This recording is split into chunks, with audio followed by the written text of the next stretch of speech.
Yes yes.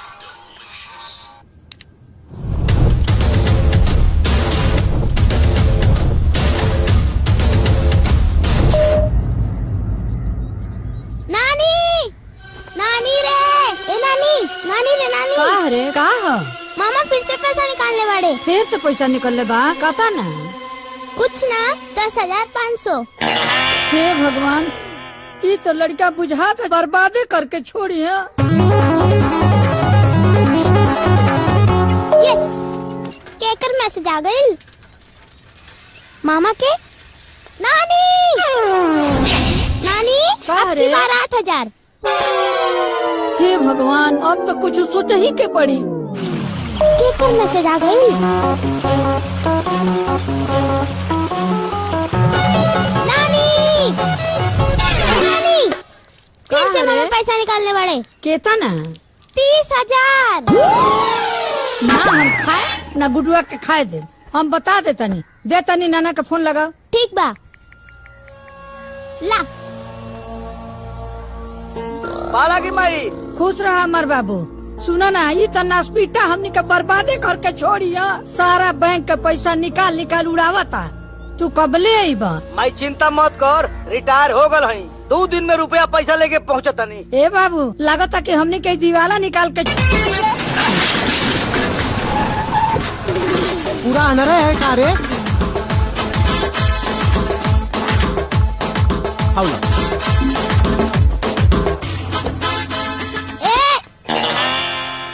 एन्ने केन्ने रास्ता तो अन्ने बा। हमनी के गुड्डू बाबू बुलवले बड़े। मामा ए नानी नानी ए नानी। का रे? नानी रे, का रे? मामा लड़की बुलवले बाड़े। हाँ, चला नानी चला आओ। चल। अरे सरवा, जांगर चोर बाड़े का रे? खाना नहीं की खा। दिन देखल बाकी रहला। का हे भगवान। चल चल चल, हाई पकड़ पकड़। चला नानी।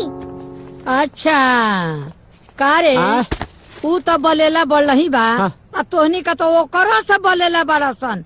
भाग यहाँ से, भाग। दादी, भाग यहाँ से, भाग यहाँ से, भाग ना तो।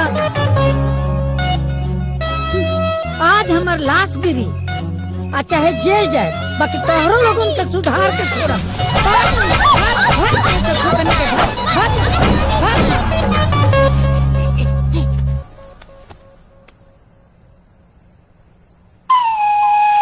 अबे अमर हुए कबे? अरे अनहर, चल नंबर डालकर हम बोला था। नंबर फिट बा। डालकर हम बोला थे तो के दिखाता बा। हाँ बोल। 52 87 हाँ 12 12 12 12। 12 12। हाँ। हाँ गुड्डू, सब मामला ढंढमंड हो गई। हाँ दादी के ओके। कबे रे? दादी के उठाओ बा। दादी को उठाए खा। चल चल। अगर आ गई लोगन हमरा दुआरी पर तब मार के टंगड़ी तोड़ दे। बता देता नहीं। हाँ अरे अरे ये करे रे बोले लवा रे, कहाँ ले जा करो तुम रे? Good morning doctor. Zubaida good morning. Bed number 2 के बीपी चेक कर ली। हाँ जी। बेड नंबर 3 के शुगर लेवल बढ़ल बा। बढ़ल बा का हो गई मैडम? नो नो नो नो नो। यस यस यस हाँ, यस। जी। बेड नंबर 2 के बीपी और बेड नंबर 3 के शुगर। यस। और लेडी वार्ड में फूल कुमारी की विशेष केयर करे बा। ठीक बा? प्रसव भइल बा जी उनके। जी मैडम। और प्रसव भइल बा। नो नो नो नो नो। फूल कुमारी ते मां बने वाला बड़ी है। जी हाँ। जी मैडम। ओफो मैडम कहाँ? मैडम वो पेशेंट के ऑपरेशन। ओह जी बिल्कुल। मिलते नहीं ऑपरेशन वार्ड में। जी मैडम जी। आओ जल्दी। जी आवता नहीं।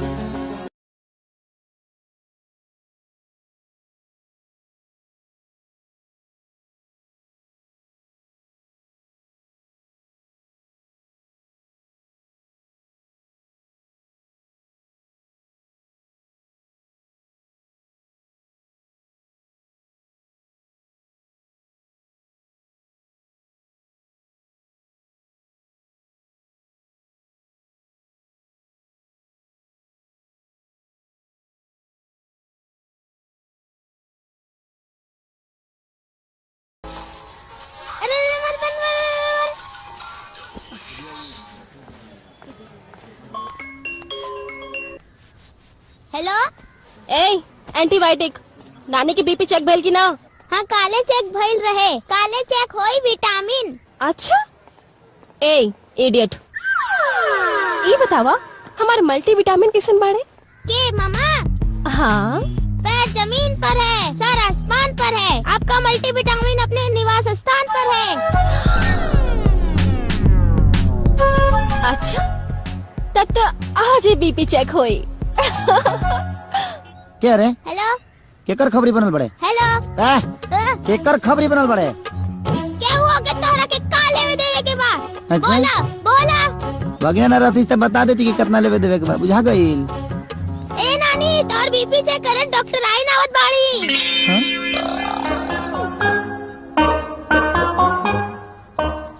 वो यहाँ आवे उससे पहले निकले के पड़ी।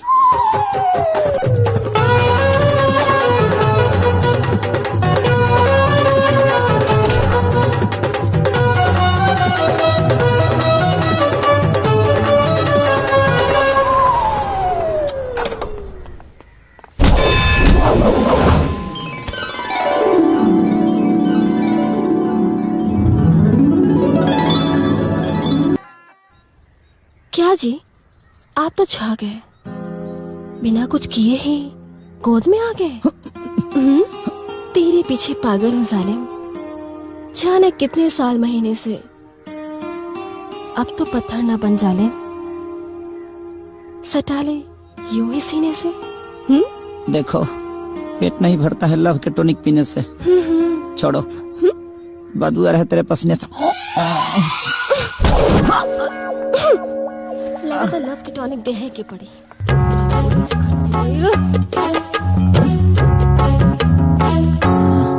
माइट ना रही तो हादसा हो जाता आज। ए बबुनी, हमरो गुडुआ अगर मेडिकल के पढ़ाई छोड़ के बीच में ना भागल होई तू तो वो तोहरे ऐसन डॉक्टर होइत। जय दी दादी, गुड्डू ना एक दिन जरूर सुधर जाए हैं। अब का जाने तहरा ओकरा में ऐसन कौन गुण मिलेला, ये हमरा समझ में ना आवेला। वैसे दादी गुड्डू गैलन कहाँ? हाँ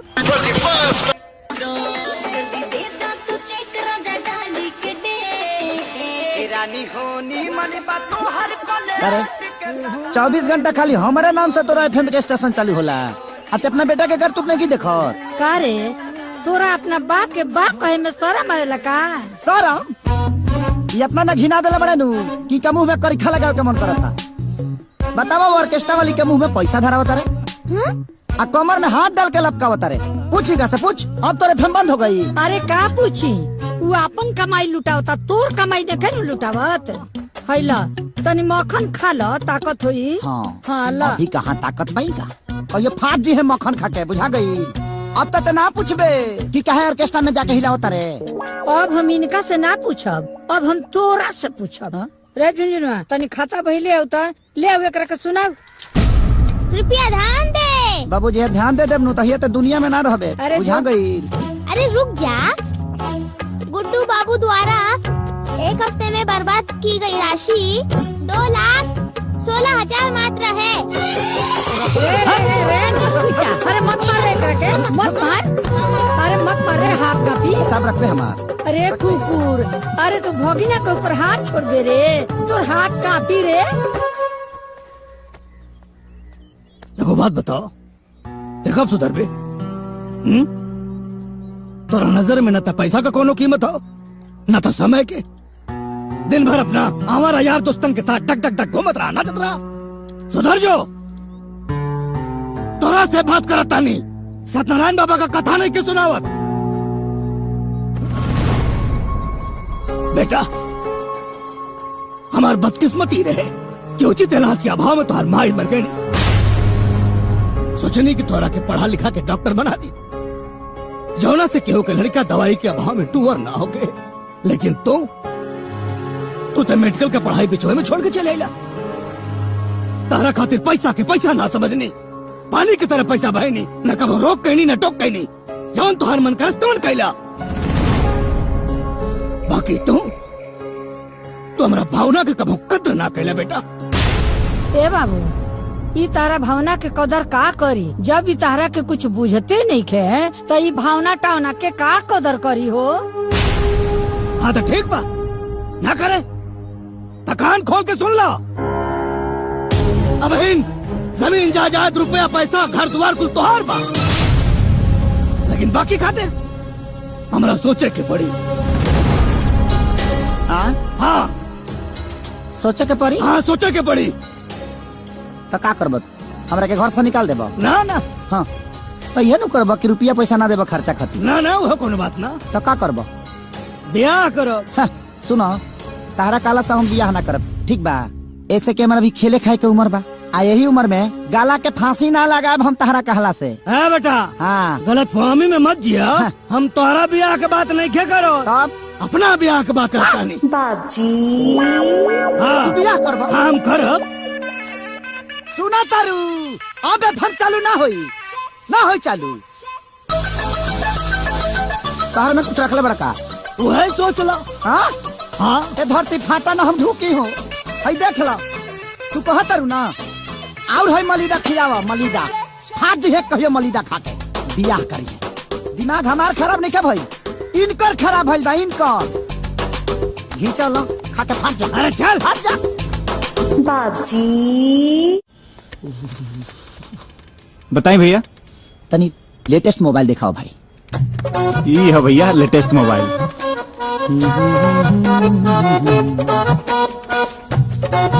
कितना जीबी हो ये में? 8 GB रैम बा।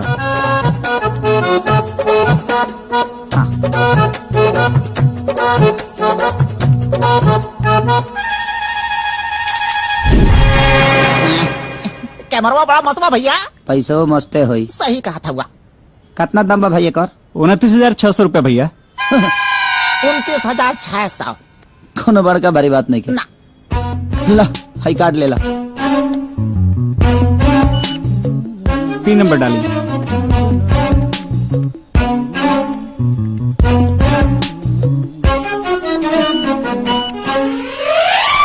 कार्ड ब्लॉक बा भैया। हाँ ब्लॉक बा? Card block? एक मिनट होगा।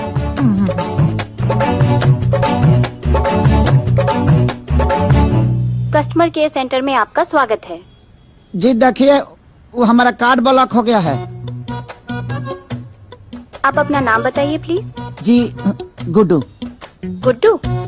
जी जी जी। लेकिन इसमें तो राम प्रसाद लिखा हुआ है। जी हम उनके बेटे हैं, सपुत्र।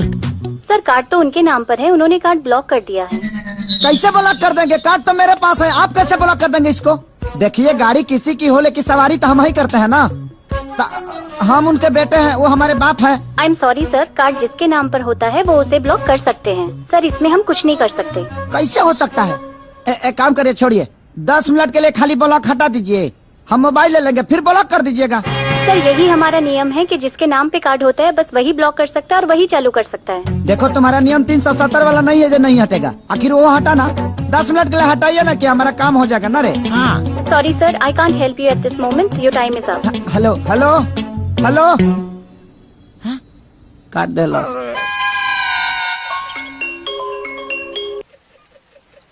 हेलो झुनझुनुआ, हाँ मामा। तनी बाबी से बात कराओ तो। अभी बिजी बाड़े। तो का करत रहे बीजी बड़े? का करत रहे रे? नाना अपन बियाह तय कर बाड़े।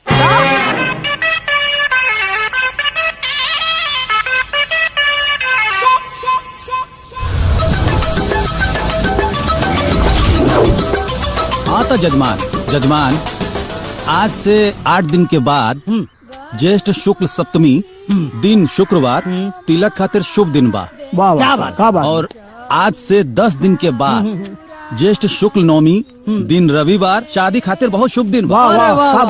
जय हो जय हो। देखा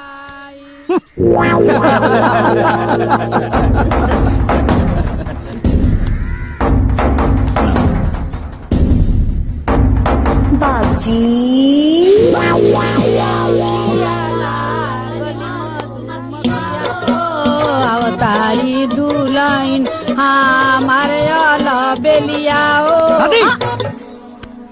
नया पतो देखे से पहले तो आँखिया भड़क जाई। अलबेलिया पतो देखबे, ई का नाटक होता रे? ई नाटक ना है, हमरा बेटा के बियाह होता। हमार पतो हई, हमनी सबके खाना बनाई, गोड़ दबाई, कपड़ा धोई, खियाई, आ हम महारानी ऐसन बैठ के राज करब, समझला? ज्यादा कुछ नहीं हो। राम प्रसाद अब चलल जाए। हाँ ते मना करबे कि ना? दादी सब लोग जात पड़े। तनी सुन ला, तनी सुन ला दुल्हन के फूफा तब जइया, तनी सुन ला, तनी सुन ला दुल्हन के फूफा तब जइया, तनी सुन ला। दादी ई ड्रामा ना छोड़बे।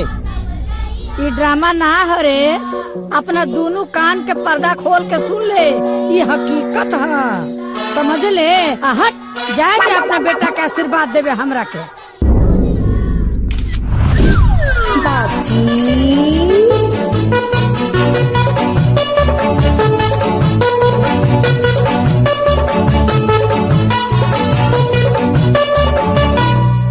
अरे बाप रे, बाबूजी, ये लड़की शादी। कमेंट करे तनी। Congratulations, happy marriage life। Guddu के पापा।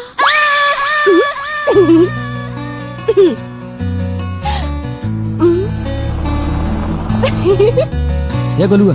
हाँ भैया। तनी हेने आओ, हेने आओ। हाई देख, राम प्रसाद चचा के खेला। कहो ये बुढ़ोती में शादी करत है।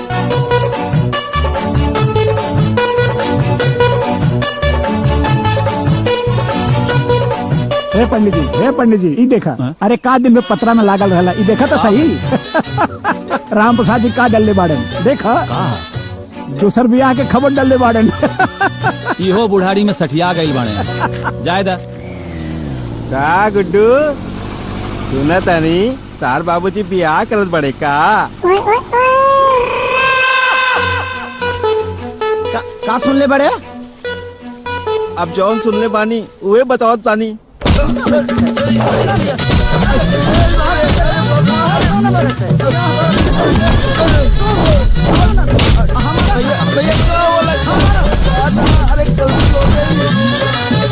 हमारा से कहा गलती हो गई, हमारे बाबूजी बियाह का तरह गलती हो गई भैया।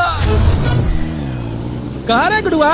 सुनले बानी अपने बाबूजी के बियाह में सवलिया तू ही ना बनबे। अरे बाप रे, का चाहत रहा सब फॉरेस्टेशन में हाथे हो जाओ हमार। अरे हो जाओ अरे रात में तो ढुक गई भीतर।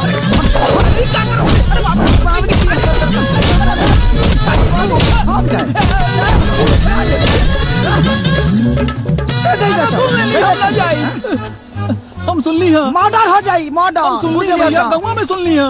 गाँव छोड़ के भागे पर मजबूर करत। अरे बाप रे, अरे बाप रे। अरे खोस दी पलाक देवरा बाटे बड़ा चीटर, लगवा दी राजा जी हमारा लहंगा में। अरे गुड्डू बाबू, अरे मालिक के बियाहवा में बफर बाकी जनरल हो। आपके 2-3 जने के रसगुल्ला खिया क्या होता? कहाँ बफर जनरल नहीं, पतल घींच बा। आ जब तक ले तरह के घींचे ना तले पूरा ना हो। पतल घींचे खाई दे, खा ले। अब तक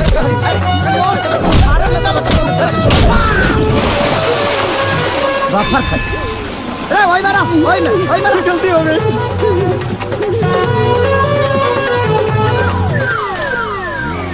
अरे का भाई कुछ गलत बोल देनी का हो?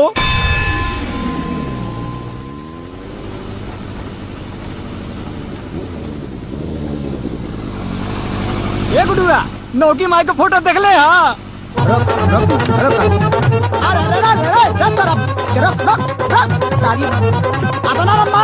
फाट जाई।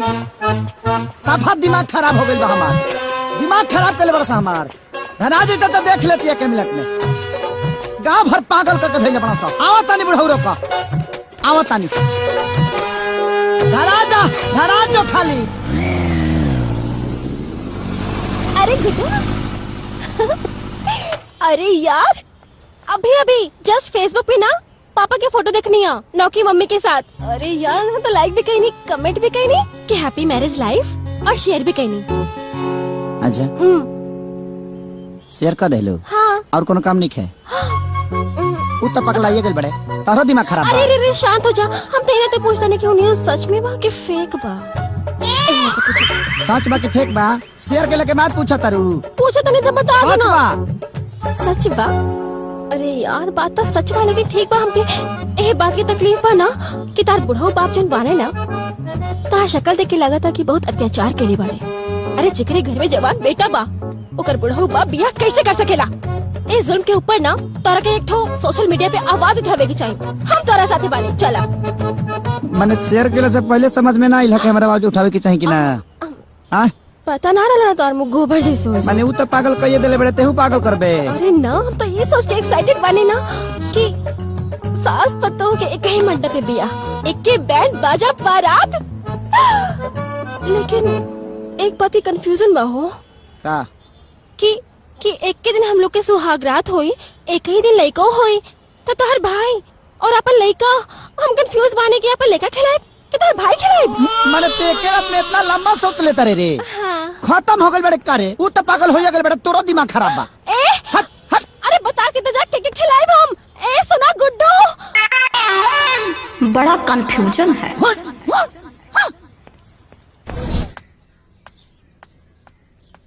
माई खाना वाना बन गइल बा? हाँ बबुआ खाना बन गइल तनी ले आओ, भूख लागल बा बहुत तेज। ठीक बा तनी ले। बहुत तेज भूख लागल बाटे। अच्छा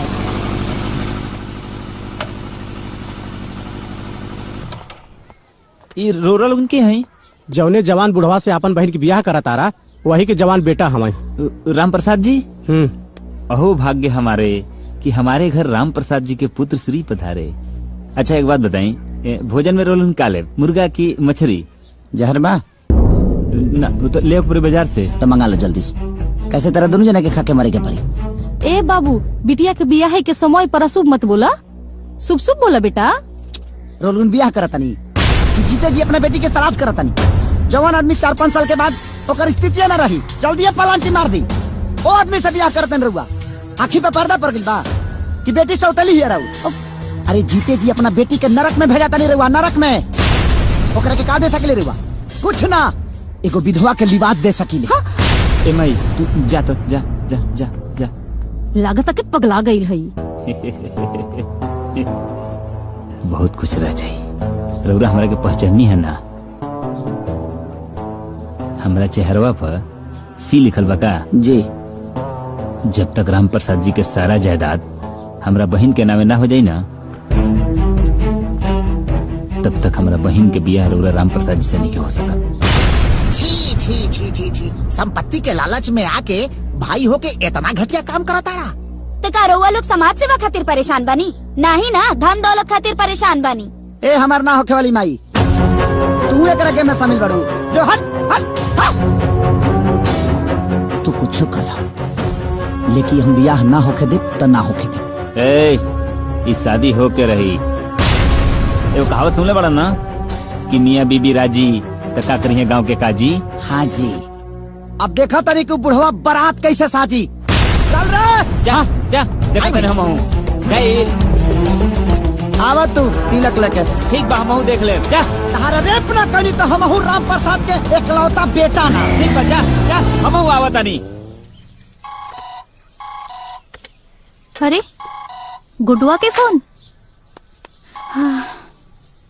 हेलो हेलो दीदी प्रणाम। हाँ खुश रहा।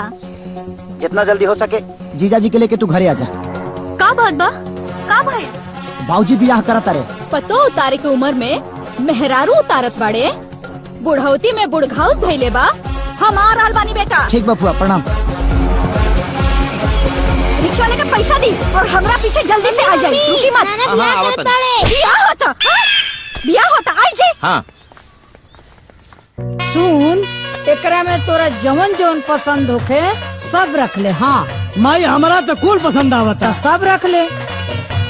अरे पाहुन प्रणाम। अरे का नमस्ते करा तारा?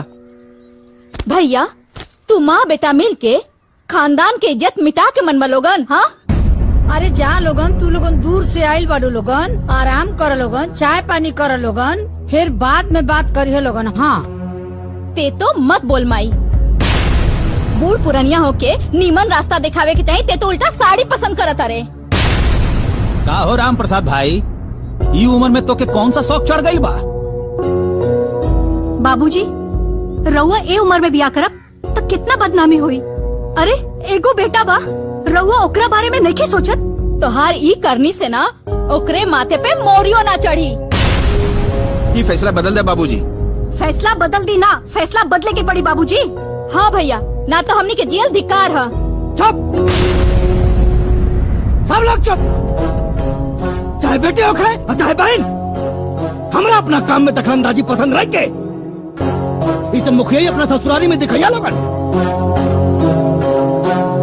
ब्याह के बाद यहाँ कोनो अधिकार नहीं के, इज्जत से ही वालों को इज्जत मिली। आज जब कपाट पे चढ़ बा तो जमीन पे गिराव देर ना लगी।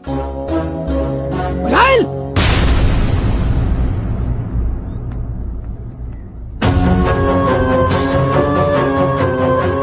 हम इतना मूर्ख नहीं थी कि हम क्या हमारा औलाद सिखाई। जवान करा था नहीं, ठीक करा था नहीं। यह हमारा फैसला बा।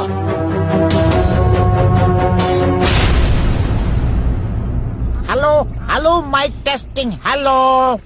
ना कभी धोखा दिया, ना कभी गुनाह किया, ना कभी धोखा दिया, ना कभी गुनाह किया। कलयुगी बाप ने बेटे को तबाह किया। अभी तक के दृश्यों से साफ पता चला है कि वो बाप नहीं पाप है। हाँ न तो का मुंह लटका के काहे बैठल बड़ा यार। अकेले अन्ना हजारे पूरे देश के समझा सकेले तो एगो बाप के ना समझा सकेला। समझा के हार गनी, कोनो फायदा नहीं है। तो तुम्हारी पेंशन कर दी। आंसर नहीं के लेना, तब हमके कोनो खाई के पूछते नहीं के। अगर का दनी ना तो कनिका और मौका मिल जाये। तब बाप विरोधी वैली निकाल दी। कुछ नहीं क्या हो सकत। अल्लाह के नाम दे दे, मौला के नाम दे दे। मारे मुलात ना अतौला खान के साड़ू भइल बड़ा सर मारा तरह मारे बस सब सर बाहर हो जाई। देख ले हई हसील मोहर बा नए बा। यहाँ हम डिप्रेशन में बनिया तहनी के मजाक सुझाता। हाँ हमार पूरा बात तो सुनिए यार। हम बस स्टैंड पे भिखारी बने छोड़ो कहा क्या नहीं, बाप के परेशान करे वाला भिखारी बन जाओ। घर के दुआरे के सामने रोज अल्लाह के नाम दे दे, मौला के नाम दे दे, बाप के दिल पसीज जाएगा। उनकर करेजा कबो ना पसीज सकेला। बाप के मनावे के बा, पाकिस्तान के ना। एक बार कोशिश करके देख ली। हाँ? कोशिश बहुत करी। वो बाप ना शराब बड़े। अनंजय रघुराज मूड खराब कर दला आज। मन तक करता जे लात से मारी जे हक दस।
मास्टर काका, अरे ओ मास्टर काका, मास्टर काका। का भेल रे बाबू? अरे तोहरा के पंचायत में बुलाहट बा। पंचायत? हाँ। के रखोले अरे बेटा? अरे गुड्डू भैया तोहर लइका। गुड्डू भैया? बाप के खिलाफ पंचायत बैठोले बा। हम हो चलतनी भरल पंचायत में उनका के लतवा सनी ना तो हमरो नाम भानु ना। हाँ माई थका है परेशान होता रे। हाँ हम मानी नू।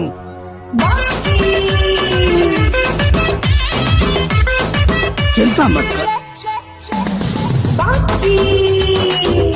हम सब देख लेते। राम प्रसाद जी, तू इतना समझदार जरूर बाड़ा कि अपन अच्छा बुरा उचित अनुचित समझ सकेला। ई उम्र में ब्याह करल का उचित बा? अरे पहला प्रतिष्ठा के हनन आ दूसरा उ लड़की के जीवन के बर्बादी। अरे राम प्रसाद ये बिल्कुल अनुचित बा। अरे मुखिया जी, ये बियाह में खाली है शामिल नहीं खौन, हमार दादियों बियाह वो करो ना पतो हो चाहिए। अपने 4 दिन के जिंदगी के खुशी के खातिर अपने जवान लड़का के जीवन काहे बर्बाद करे पे तुलल बाड़ा? ये गलत है, एकदम गलत है।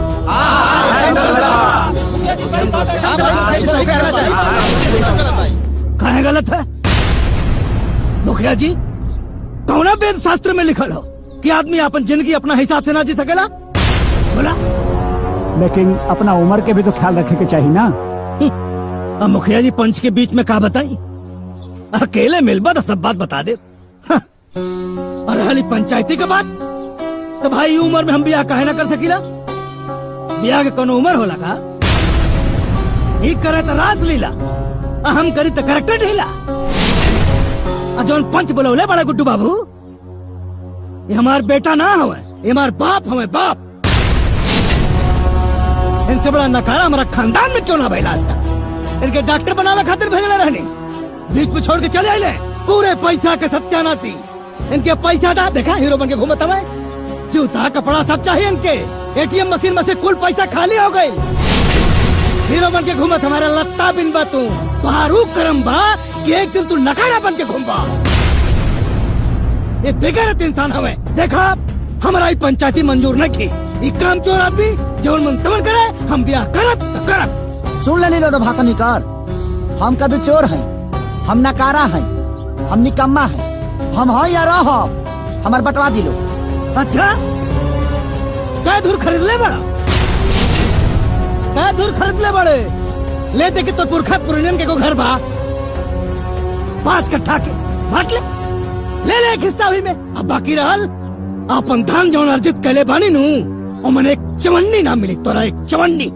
ए हेलो, ए एहसान के हमके कोनो जरूरत नहीं है। जहाँ तक लेबे के सवाल बा तो से ले हम ना छीन ले, लेकिन एकर फैसला आप कोर्ट करे। अरे गुड्डू, ए बेटा कहाँ जात बा? जा कोर्ट में। ए में कौन बड़का बात बा? ऐसन ऐसन केस में तो हम रोज डिग्री करावे नहीं भाई। वकील साहब, मतलब गुड्डू के केस में डिग्री मिल जाई? अरे पहल के सुनवाई में हम डिग्री रउआ के हाथ में दे के भेजो। वकील साहब 1 मिनट, अगर रुआ इतना कैपेबल बनी तो राउर नाम कमीना प्रसाद कमीना हाँ माने राउर नाम कमीना प्रसाद काहे पड़ल? अब देख, रावण बहुत बड़ा ज्ञानी रहे तो लोग ओकरा के राक्षस काहे कहत रहे। फिर वैसे ही वकील के जात थोड़ा बदनाम बा। वैसे हमार नाम कमला प्रसाद बा। अच्छा, ई पुकार के नाम कमीना हो ना भाई, कमीना हमार ब्रांड हो गई बा। आओ ना कुछ खायल पियल जाओ नेचर के हिसाब से। अरे रउआ लोग चिंता जिन करी महाराज, एक बार जब हम केस ले लेवे नी तो समझ लो हमार हाथ से वो केस कहूँ जाई ना। जीत के ही दम लेवा तनी। 6 गो समोसा पार्सल करो। अच्छा देखा भाई, हम तहार पेपर पूरा बनवा देले बनी जी, ठीक बा? तहनी लोग एगो प्रूफ लेके आ जा जेमे तहार नाम और तहार बाबूजी के नाम राम प्रसाद लिखल हो, बस ठीक बा? आधार कार्ड चली? अरे दौड़ी भाई दौड़ी, काहे के प्रूफ के मामला में आधार कार्ड सबके बाप कार्ड होला। अनु हो गईल। चलो चलो चलो। और देखा स्टाम्प पेपर लेवे के बा और रजिस्ट्रार के पैसा देवे के बा और हमार फीस भी बा। तो निकाला तब तक। हाँ लाओ। बात ऐसा बना कि बाबूजी हमारे एटीएम ब्लॉक करा दिले बड़े, जैसे कुछ व्यवस्था होता हम लिया के दे देब रुआ के। ऐसा मामला बा? हाँ। ओ तय काम करी, कानून से चले के पड़ेला सब कुछ ना। ऐजा दस्तखत कर दी। कहा एमे लिखल बा कि हम अभी राउर काम आगे बढ़ावा तनी, पैसा बाद में रउआ लोग हमरा के दे दे। अटेस्टेड न करवावे के पड़ेला हर कुछ। ऐजा साइन कर दी। लो लो हाँ लाओ।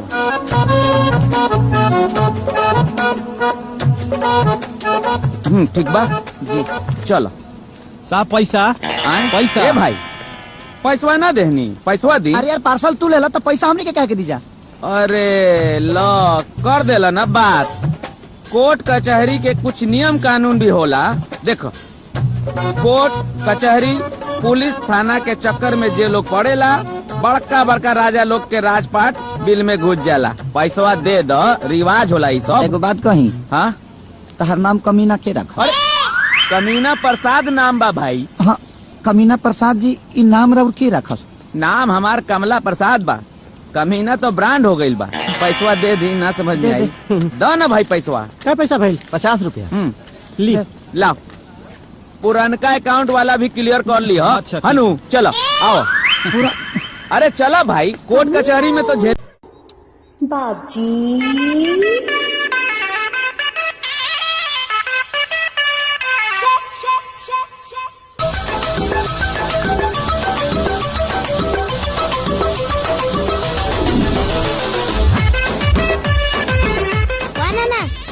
एकदम मस्त लगाता।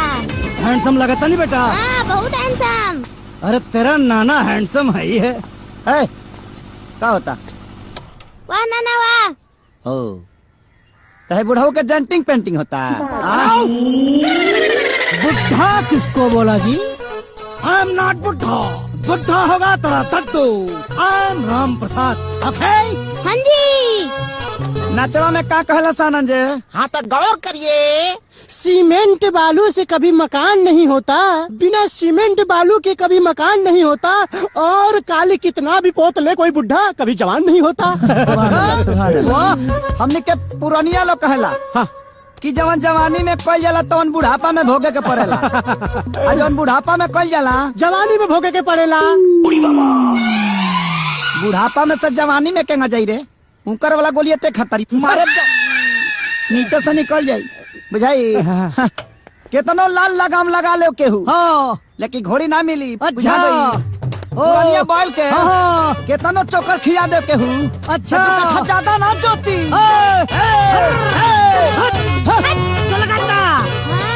लगाता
इतना गिर गए कि चोरी भी करे लगले।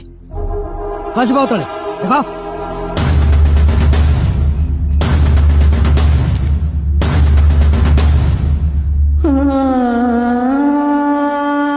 फोटो के अपना साथ रखल तो दूर, एक छुए लायक तो नहीं थे।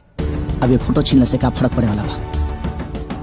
भगवान तो ममता के छाया हमारा सर से छीन ले, वैसे भी अच्छा ही कही झिंके के उठा ले, न तो आज ही तो हर करनामा देख के ना जीते जी मर जाती।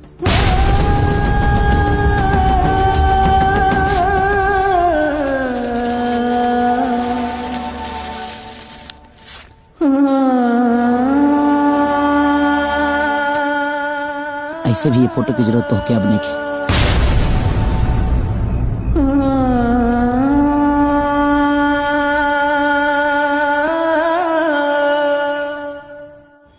नमस्कार, हम गुड्डू और हम जाना तनी कि आज हम जोन करे जा रहल बानी वो बहुत लोग के तकलीफ दी। मैम। हाँ लेकिन एगो जवान बेटा का कर सकेला? एक गुड्डू हमरे के जिए ना दे। जब बुढ़ापा में बाप के नियत खराब हो जाए, बाप सब सम्मान के पानी में दबा दी, तो एगो बेटा का कर सकेला? ये दुख के घड़ी में हमारा अपन केहू साथे नहीं, अगर केहू साथे बा तो कानून बा। और कानून के कुछ लोग बा, जैसे कि हमारा बड़ भाई की तरह कमीना प्रसाद। हाँ, कमीना प्रसाद जी। यहीं के सहारे हम आज कोर्ट में आयल बनी, अपना हक के लड़ाई लड़े खाती, अपन हिस्सा लेवे खाती। हम जानता नहीं कि थोड़ा सा ही दुख बा हमरा खाती। अगर ये उम्र में बाप ऐसे करी तो एगो बेटा पका गुजरत हुई, वो लोग सब समझतो कब। मुखिया जी तनी हाई देख ली, गुडवा अपने बाप के खिलाफ कोर्ट में केस करे जा रहा बा। और कमीना प्रसाद जी हमरा साथे बनी। पंडित जी कलयुग है, कलयुग, कुछ भी हो सकेला। हाँ बेटा। मामा तोहरा पे केस करे बाड़े।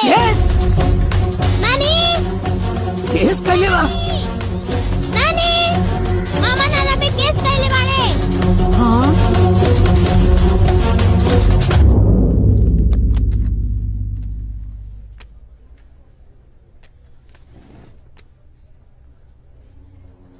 आपका नाम? हजूर गुड्डू कुमार। मामला क्या है? मेरे पिताजी संपत्ति से बेदखल करने के लिए बुढ़ापे में शादी कर रहे हैं और मेरे साथ साथ एक लड़की की भी जिंदगी बर्बाद कर रहे हैं। हजूर मैं चाहता हूं मुझे इस अदालत से न्याय मिले। आपके पिताजी का नाम? श्री राम प्रसाद।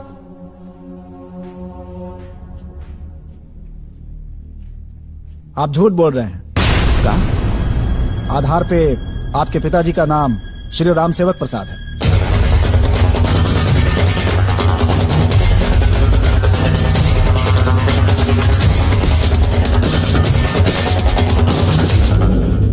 मिलॉर्ड, हमारे मुवक्किल के पिताजी का नाम राम प्रसाद ही है।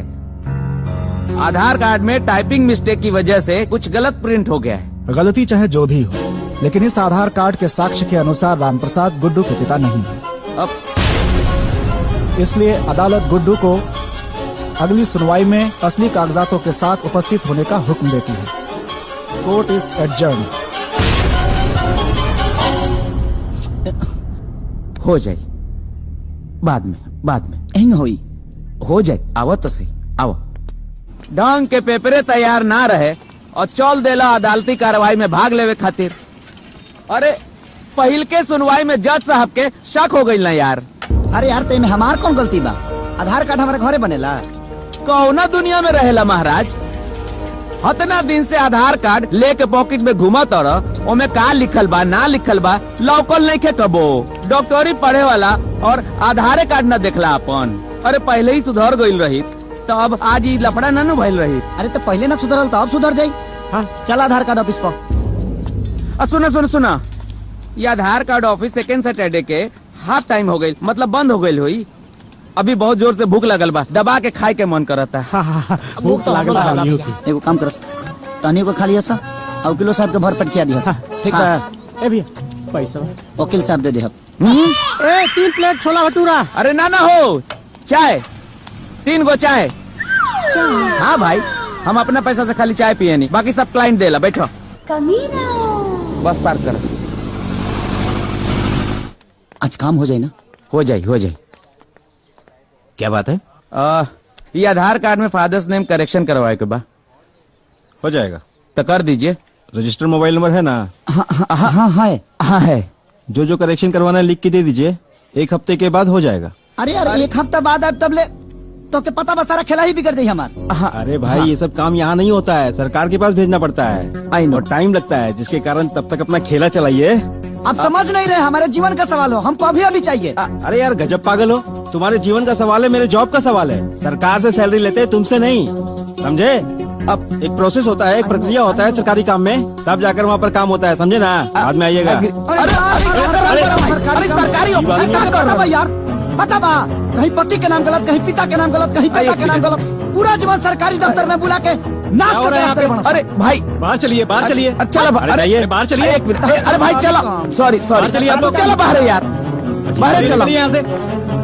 चलो पगला गइल बड़ो, पूरा पगला गइल बड़ो। अरे यार तो का करिया 4 गो केस और ठोका जाई नु तो आदमी बन जाइबो। देखा तेरा केंगे बतिया होता, बुझाता कि प्रधानमंत्री के कुर्सी पर बैठल। हाँ तो जान ले बका। हाँ जान तो का करी। चलो चलो 2 गो चाय दी। तहार शरीर के खून में जे ढेर उबाल मारा तनु ओकरा के थोड़ा कंट्रोल में राखल करा। अरे आधार कार्ड नहीं खे त राशन कार्ड बा, स्कूल के सर्टिफिकेट होई, बैंक के कागजात बा, अरे वोटर आईडी कार्डो बा। इस सब में से कोनो एगो कार्ड हमरा के चाहिए जो सरकारी होखे। जल्दी से जा घरे और लेके आवा जा। हमारा आधार कार्ड चली। वाह, आज दिन में पहिलका बेर बढ़िया काम कैले बड़ो। तोरा आधार कार्ड पर हमरा बाबूजी के नाम बा? हमार बा। तो कैसे चली? अरे भाई, एक दिन में एक गो अच्छा काम कइल जाला। दूसरा काम आधार कार्ड। एक काम कर, तू जल्दी से जा कटवा लेके आवा, सरकारी होके के चाहिए बस। एटीएम कार्ड चली।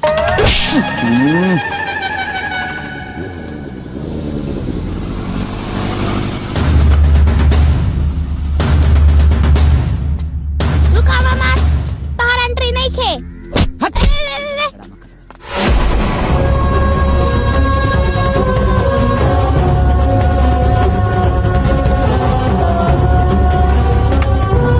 जाना तरे दुनिया में 2 तरह के औलाद होला।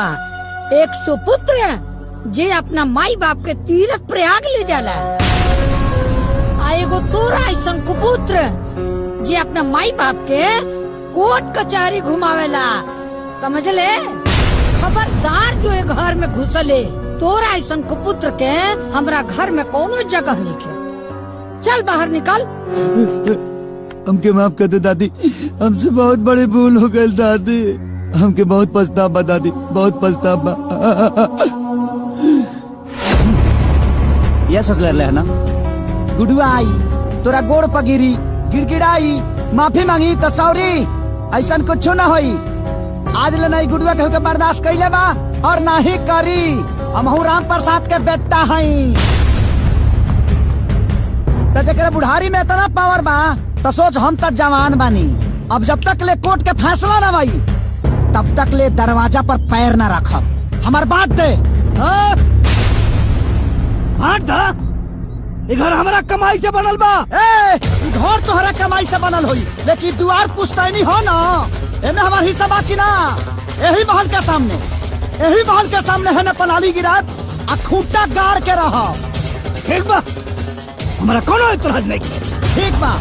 ए नंजय, ए रघुराज, ए गांव के लोग है नहीं, सब है आवो। हाँ बोलो। फैसला हो के ही रही।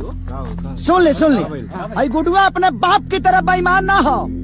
रउआ लोग जाओ ना कोना में देव, ओ कोना में हम पलानी गिरा के रह जाए। बस रउआ लोग ईमानदारी से हमार बांट दी। चुप। हमरा जीते जी हमरा घर के बंटवारा दूसर क्यों काहे करे? जब ते चाहते बड़े तो हम खुद करब बंटवारा, खुद। ले चोरऊ, तोरा बंटवारा चाहिए नु, ले हम कह देता नहीं। ले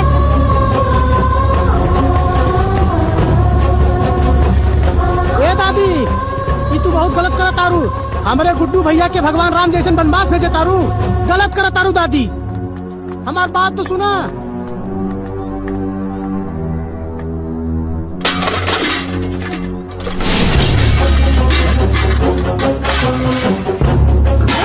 ले ले हई बर्तन ले। लग चाहिए। भाग रे रघुराज। कोना ले ले और चाहिए, ले और ले बर्तन ले, इहो ले जो। ले हई कुकर है, इहो ले जो। ले हई थाली है।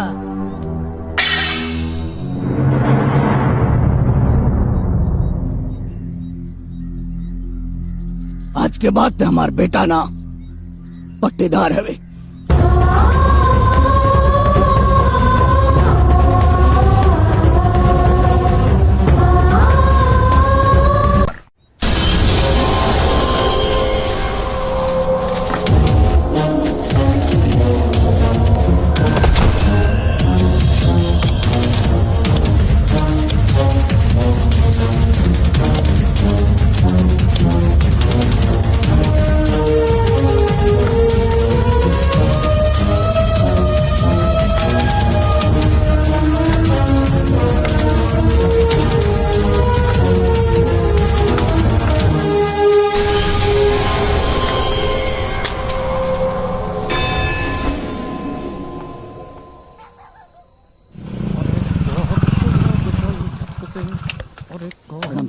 गुडुआ ते ई सब का करत अड़े? अरे रह के तोरा दिमाग पे भूत सवार हो जाला। ते बाबूजी से दुश्मनी ठनले बाड़े? हाँ? तू लोग अपने भाई के बिगड़ने पड़ा। तू लोग निकल यहाँ से। आज तो तू लोग के खाना बनाओ है, हाँ? चूल्हा जलाओ है। यहाँ मत तुम्हारा यहाँ। दीदी, ये तो ठीक नहीं करत। अच्छा, हम ठीक नहीं करत और तै ठीक करत आड़े। अरे पूरी दुनिया तोरा पे थूकी, कभी सोच ले बाड़े? गुड्डू, टीवी, अखबार, फेसबुक, व्हाट्सएप सब जगह तोहरे ही खबर चलेला। बाबू, समाज में परिवार के बड़ा बदनामी होला। अच्छा तक खाली हमारे दोस्त बकाए में ना तो हर दोस्त ना बा। तू चल हमरा संगे, बाबूजी से चल के माफी मांग ले। हम बाबूजी के समझाई, सब बाबूजी समझिए। चल ना भाई, चल ना। बात अब बहुत आगे बढ़ गई बा दीदी। अरे कुछ नहीं के बढ़ल, काल सब ठीक हो जाये। तू बस चल के बाबूजी से एक बार माफी मांग ले भाई। चल, हाँ चल। ये संभव नहीं। अगर ते आज हमार बात ना मान लेना गुडुआ, तो हमने ये घर में कदम ना रखब, बुझले? दीदी, लड़ाई तो अब ठान गई बा। अब केहू हमारा साथे रहे आ चाहे ना रहे, हमके कोनो फर्क पड़े के नहीं खे। और हाँ, एगो जवान बेटा के रहते हुए एगो बूढ़ बाप ए उम्र में बियाह करी तो कौनो बेटा कैसे बर्दाश्त करी? अब तक कानून हमारा साथे बा, हमहू दिखा दे। ई तो कानून के बात करे लगल। ठीक बा, अगर तोहार यह मन बन गई हो तो अब हम ही घर में ना आए गुडुआ। हम जाते हैं यहाँ से। आज हमार भाई हमार ना भाई, हम जाता नहीं। अभी घर में कबो कदम ना रखा।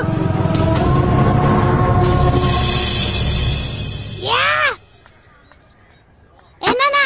हाँ बेटा। यहाँ आवा बैठा।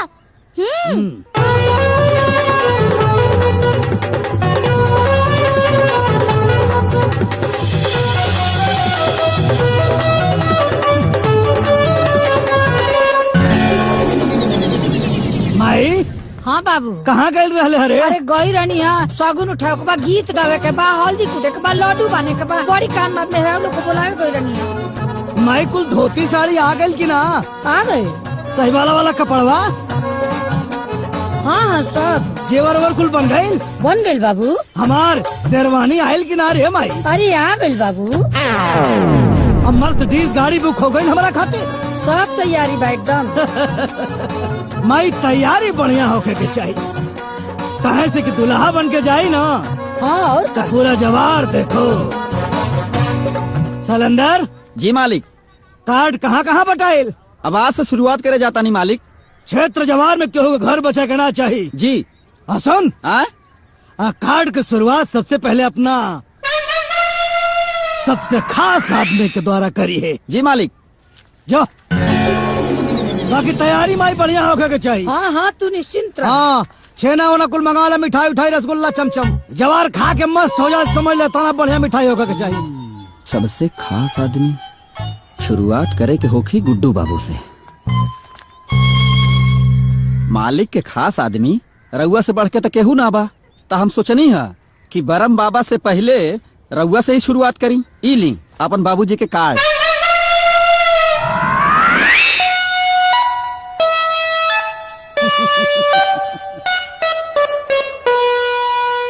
पक्का मूड बना के बाकी आज लात खाई।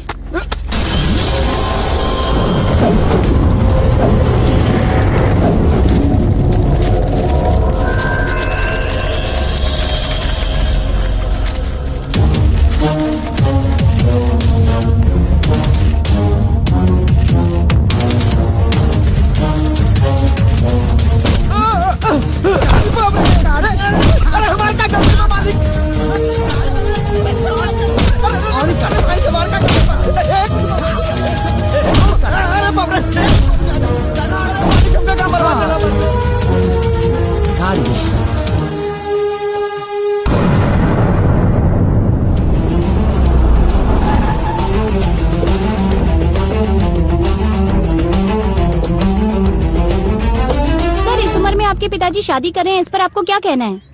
ये सवाल आप मुझसे करें, ये सवाल जाकर उनसे करिए।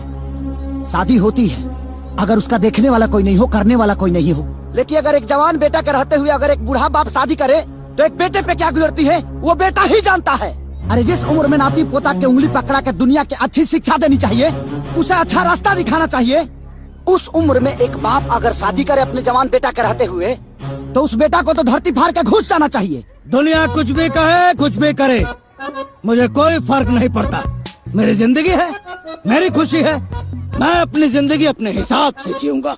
मेरी मौज है। इसका मतलब आपके हिसाब से ये गलत है? गलत है, ये मानवता का चीर हरण है, गलत ही नहीं है। चलली कौशल्या रानी बेटावा भी आए हो, दहके चिड़ैया उड़ी लागेली आकाश हो। देखिए, ये अपने आप में एक बहुत ही अनूठा केस है। एक बाप को साबित करना है कि ये मेरा बेटा नहीं है, अब बेटा को साबित करना है कि यही मेरे पिताजी हैं। लेकिन हम आपको आश्वस्त करते हैं कि न्याय प्रक्रिया में हमारा पूरा विश्वास है। मैं अपने मुवक्किल गुड्डू कुमार जी को न्याय दिलवा कर ही रहूंगा। थोड़ा सा इंतजार कर लीजिए, कोर्ट की कार्रवाई अभी चल रही है। ठीक है, धन्यवाद।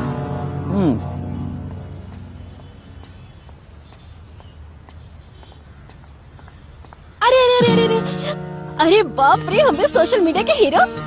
तू तो छागल बड़ा हो। फेसबुक पे, ट्विटर पे, मैसेंजर पे, व्हाट्सएप पे, न्यूज में रोज के रोज लाइव वीडियो। वाह, और बाप की इतनी बेइज्जती वो न्यूज पे। Hats off. एगो बात बताई। बतावा ना। तहर दिमाग हो गइल बा खराब। अच्छा ठीक बा। अच्छा तो क्या अब हमार जरूरत ना, अच्छा डॉक्टर के जरूरत बा। ए जाके कोनो डॉक्टर से इलाज करवाओ, हमार दिमाग मत खराब करो, बुझा गई। तोरा के पता के चाहे कि डॉक्टर के ना डॉक्टर की जरूरत ना पड़ेला। काहे डॉक्टर सिगरेट वालों से बनेला का? हाँ, ओकरा सर्दी खांसी ना होला। इतना दिमाग तनी शर्म करा ना, काहे के बेमतलब के दिमाग खराब केले बड़ू हमार। शर्म तोहरा क्या आवे के चाही? तोहके शर्म ए नहीं आवे के चाही कि तू डॉक्टर ने के दिल के साथ रोज के रोज खेला खेला ताड़ा। अरे हम तोरा से प्यार करेनी और तू हम के हर अटैक खा जाई ना एक दिन, तो तू बस बुलाओ रह जाई, हम बिल्कुल ना आए। सुना ना, का अपना देह के डिस्पेंसरी से एगो ऐसा मेडिसिन दे दो कि तू निमन हो जा, हम निरोग हो जाई। ताके लगा था तू लाइक बाड़ा। हाँ दे दा ना। अरे हटा ना। दादा रे बक, बिल्कुल मेरे पीछे मत। कितना देर लेता, हम आज तक केकरो इंतजार। अरे यार, तू कहाँ रह गईला यार? बाबूजी के ब्याह हो रहा बा, त कपड़ा सिलवावे गई रहला का? अरे यार, तू आदमी के पैजामा हुआ का? कुछ भी अनाप शनाप बकत रहला।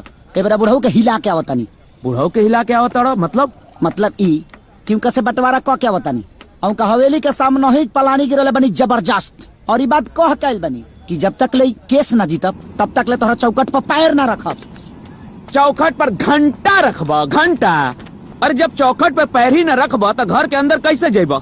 और घर के अंदर ना जेबा तो डॉक्यूमेंट बाहर कैसे आई? कौना समय में एगो हम पागल आदमी के केस ले बानी, ये अंदरे न जई है। हमरा के तो डॉक्यूमेंट चाहिए भाई। डॉक्यूमेंट आई, आज आई और अभी आई। कैसे आई? तू चल हमरा संग, आवा। ठीक बा, चलो चलो। अरे वकील बाबू, पैसा क्या दी? अरे खाता में लिख लेना, बुरबक भागल जाता नहीं।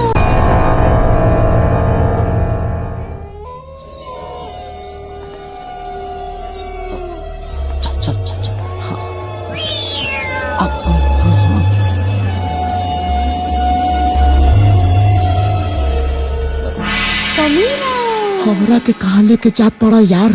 अरे यार, कमीना साथ जी। अच्छा ही बताओ, हम अकेले आईती कोई गो कागज लेके जाती, वो असली हो कि नकली हो हमके कैसे पता चली? अब तू साथे आई बड़ा, कौन असली बा कौन नकली बा पता तो कर लेबो। वकील तो तारा होके के चाहता। गलती से तू हो गेला। हाँ। अब अपन नाल अपना मुंह में डाला। का डाली? अरे यार, मांस डालो। हाँ।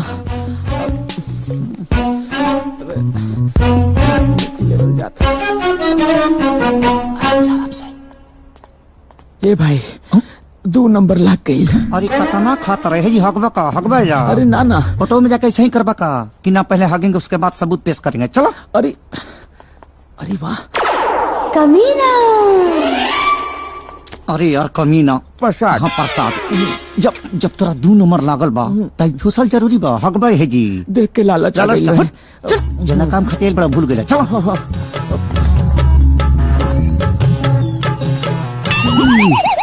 बाबूजी। हाँ। बुझाता बाबूजी निकल गईले। शुद्ध बोला हमरा बाबूजी, हम मारे में हक देबो।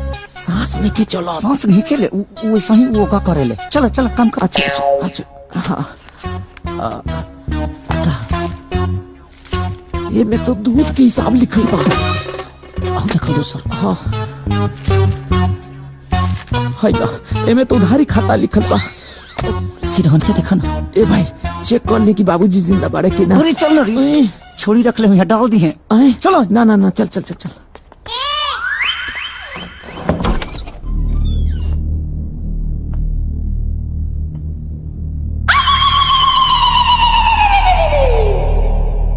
अरे जाना दूसरा तुमको मैं दिखाओ।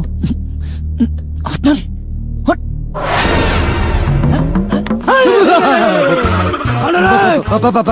भूत भूत कहाँ चाहिए? सबूत ना। भाई धनजन बाहर निकल। भागे ना बाबा ससुर के। मार कहाँ गए हो नाना? भाग गए ससुरे। कहाँ गए? आओ बेटा आओ। प्रणाम प्रणाम प्रणाम। खुश रहा बेटा, खुश रहा।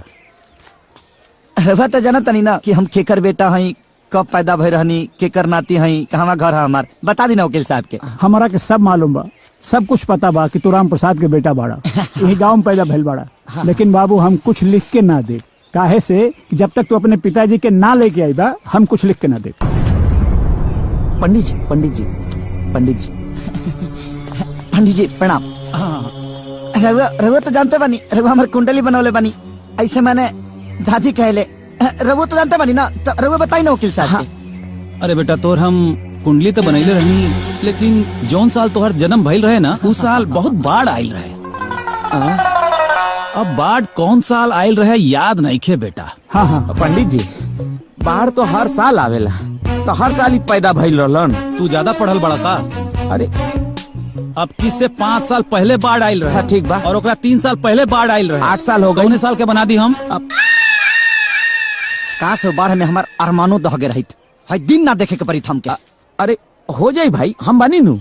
मैंने यही ना होई ना ना कुछ करत नहीं। अच्छा सुनी ना मुखिया जी, हम सारा पेपर बनवा ले बनी, रउआ खाली एहिजा दस्तखत कर दी, बाकी सब हम संभाल ले।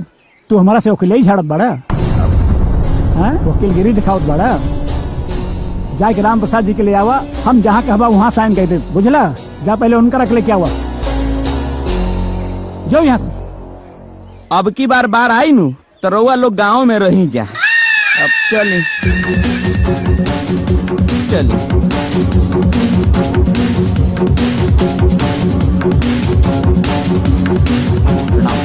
हाँ खुश रह, खुश रह। प्रणाम। खुश रह।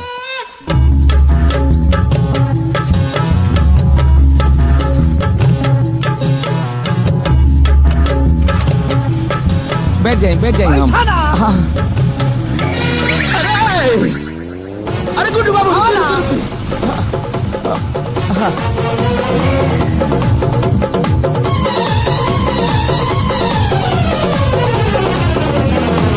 सॉरी सर, आपके पिताजी के परमिशन के बिना हम कोई भी डॉक्यूमेंट्स आपको नहीं दे सकते हैं। कहाँ? अब हो जाए जीरोक्स जीरोक्स सर, जीरोक्स सर जीरोक्स भी तो ओरिजिनल कॉपी से ही निकलता है ना सर।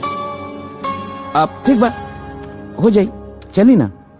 आई यही का हर जगह हुई ना ना हर जगह तो ना हुई, हम देखा था नहीं, बाद में देखा था, हम बानी नू सब ठीक हो जाए। चल रहुआ तो यही जी बानी, लेकिन ना भाई ना ना हो जाए, आई ना रहुआ दूसरा दिमाग लगावे के पड़ी। आई आई आई लिविंग सर्टिफिकेटवा मिल जाए नू, काम हो जाए। क्या काम हो जाए?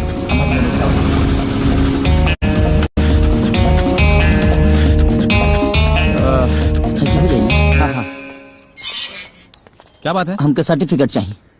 कॉलेज बंद है, अभी सर्टिफिकेट नहीं मिलेगा, 20 दिन के बाद आना। 20 दिन के बाद? हाँ तो कॉलेज है 20 दिन के बाद? अरे तो पागल। अरे भाई कहाँ जाता है? क्या करता भाई? क्या करता नहीं? अरे कॉलेज 20 दिन के बाद आना। 20 दिन के बाद आए। अरे भाई ठीक बा भाई, 20 दिन के बाद बोला था, कॉलेज बंद बा।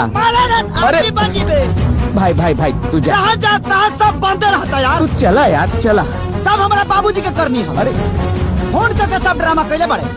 अरे यार कॉलेज बादों में आई बता, सर्टिफिकेट ना मिली। अरे तू रुका, तू जा ना भाई, तू जा ना यार, चला ना भाई। कॉलेज बंद। अरे तू जा ना भाई। हाँ कॉलेज तू चला यार। हम जल्दी जाई 15 तक पढ़बे ना करती हम। अरे आधार कार्ड वाला काम होई नहीं। ओहो अब का कल जाओ कमीना। देखी गुड्डू जी, हमार नाम कमीना ना बा, हम बार बार कहतनी। हमार नाम कमीना प्रसाद बा। वो तो हम झेल रहल बानी काहे कि तहरा से हमरा के फीस लेवे के बा। ठीक बा कमीना प्रसाद, लेकिन अब का कल जाओ। अरे अब का कल जाओ ना कल जाओ हम का जानता नहीं भाई। हमरा के हमार फीस दे दे बस। अरे यार हम गांव छोड़ के भागता नहीं का, ऐसे काहे बात करता रहा। ए गुड्डू जी, धंधा में दोस्ती ठीक ना होला। घोड़ा घास से दोस्ती कर ली तो खाई का बताई। देखा भाई, हमारे अकाउंट सब फ्रीज हो गइल बा। जैसे कोनो व्यवस्था होता सबसे पहले तो होके ही पैसा दे हम।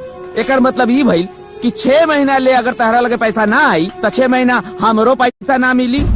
अरे बच्चा लोग के फीस भरे के बा भाई, किराया देवे के बा। चाय वाला के 700 रुपया बा। अब देखे ला ऐसे जैसे 7000 हो गइल बा।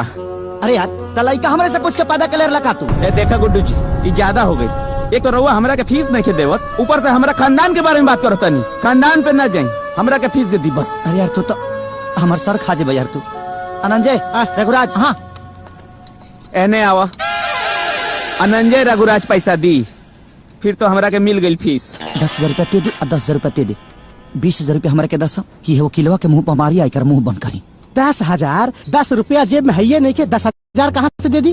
कहीं से जुगाड़ कर बस, तब मिल जाए ना तोहनी के। अच्छा तू तो पागल है हवा, हमनियो पागल है का? तोरे खातिर कर्जा मांगी? हमनी के पागल कुत्ता ना कटले बा। देख जब हमारे लगे पैसा रहे तो तहनी के ऊपर लाख लाख रुपया खर्चा के ले बनी। तहनी के ऊपर हर वक्त खर्चा के ले बनी, जोड़ कर ले बड़ा सत्तावन दे ले बनी। आज हमारे खातिर 10,000 रुपया नहीं दे सका। कहाँ से दे दी? कहाँ से दे दी? कहाँ से दे दी? तहनी से अच्छा की दुश्मन का हम पाल ले रहती। ऐसान प्रमोद देखा बर्दाश्त नहीं के होत। अरे अभी क्या हो रहा है भाई?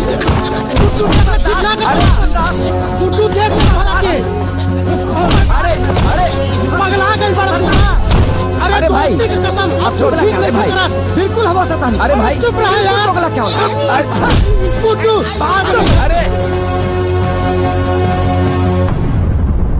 गुड्डू जी, ये सब करे के का जरूरत रहे? आज दुख के घड़ी में सब लोग हमारे साथ छोड़ दिया। दादी दीदी यहाँ तक लेके इतना अच्छा दोस्त भी हमारा साथ छोड़ देना सा।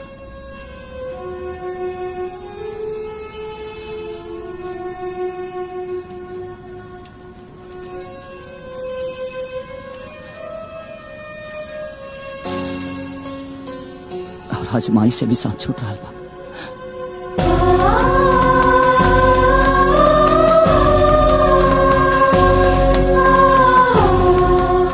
हमारे माई के घर आखिरी निशानी है। एकरा के बेच के अरे वो अपन फीस ले ले। वो सब तो ठीक बा, लेकिन डॉक्यूमेंट्स भी लावे के पड़ी हैं। जी ठीक बा।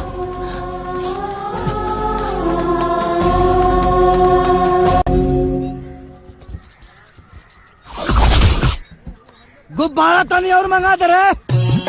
हाँ सामान पूरा आ गई? हाँ आ गई। आगे कितना? हाँ बहुत ज्यादा हमार खाना खाए वाले आवत हवे। पूरी व्यवस्था टाइट होके के चाहिए। बाकी सजावट तो गजब भइल है बाबू।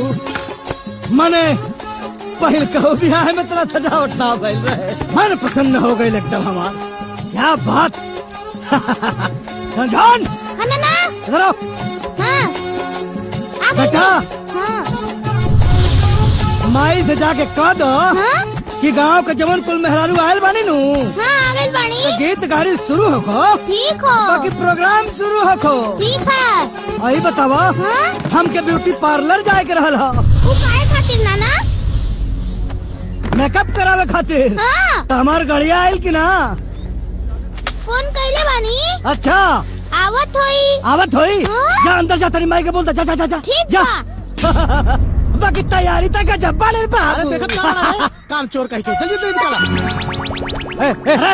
ये झोला लोग ही का करता है। अरे लाठी ला रे लाठी। अरे चाचा ला मारा यह का मारा के लिए। चाचा चाचा केकरा बोल रहे? अरे भैया भैया चाचा भैया चचा, भैया चचा, भैया चचा, हे बुद्धा, चचा भैया, बुढ़वा जवान, बुढ़वा, अरे मालिक मरता कहाँ बुढ़वा जवान क्या होला रे? जवान बुढ़वा। हाय, मतलब आप जवान हो गए बाड़ी। पकड़, छोड़, तोहने यहाँ कैसे आइले ही बताओ। जे अपने हीरा जैसन जवान बाप के छोड़ सकेला, तू हमनी के काहे ना छोड़ सकेला? अभी तिलक बियाह छोड़ के वो पनौती संगे के रही। वाह, चला देर से सही अकल ते आइल। वैसे एगो कहावत बा, अगर सुबह का भूलल शाम के वापस आ जाओ तो करा के भूलल ना कहल जाला। काश ये बात केहू और के भी समझ में आ जात। बेटा काम पे लगा लोगन, काम पे लग जा लोगन। बहुत दिल का लोग आवत हो। मिठाई खियावा के एकदम पूरा भंडारा। चला व्यवस्था कर, शाम में खियावा के सबके। हाँ चल अंदर। जी मालिक। तू क्या करत हो हमारा? कुछ ना मालिक, वही कलसा ढकनी दिया के चक्कर में गया रहनी, वह देख के आई नहीं। सब हो गए होते को बात बतावा कि पूरा इलाका जवाहर में खाए खातिर न्योता देला लोगन के। मालिक हाथ देवे जाता नहीं। अरे तो जान न्योता दो जी, क्यों छूटे के ना चाहिए जी। कम से कम 5000 आदमी खाई हैं जी। ठीक बा। और सुनो जी, जे सबसे खास हो खाए नु ओके तनी पहले बोल दियो। ठीक बा मालिक। जो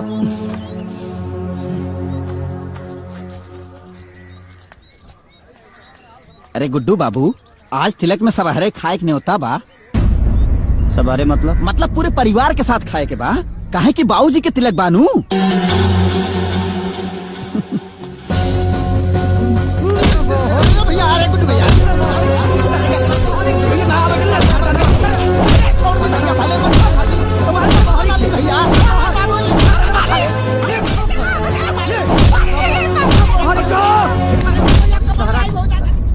पर्जा पे हाथ मत उठाइया।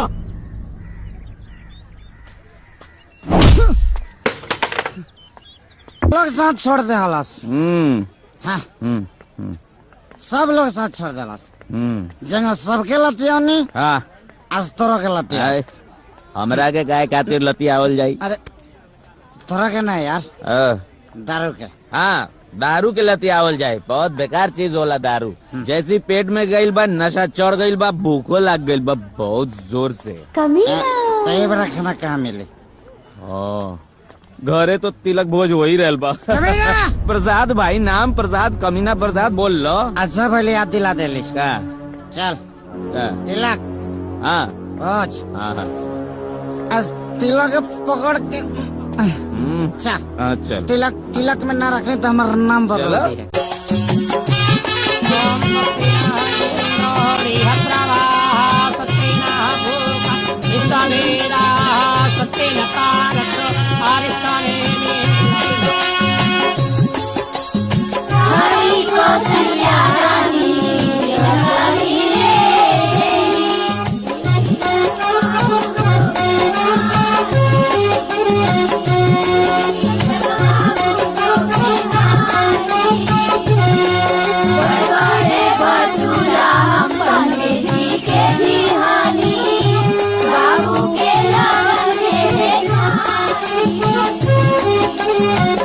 समझ में नहीं क्या समझ में नहीं के आवत भाई।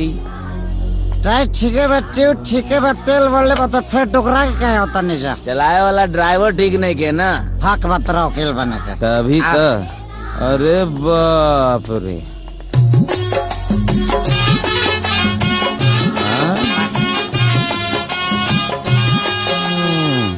दुश्मन्ना करे बाप ने जो काम किया है।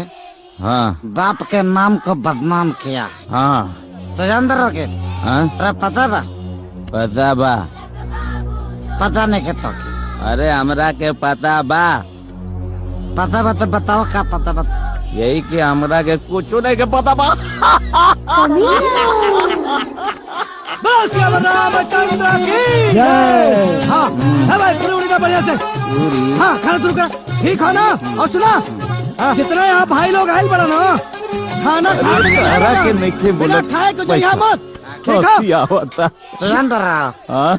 हरा के नेता फैसले पढ़ाओ। आगे फैसला बीजे फैसला ना कहनी क्या हो ऐसा ना करने की। जब अपने कोई वैल्यू ही नहीं है तो जाने का क्या मतलब है ना?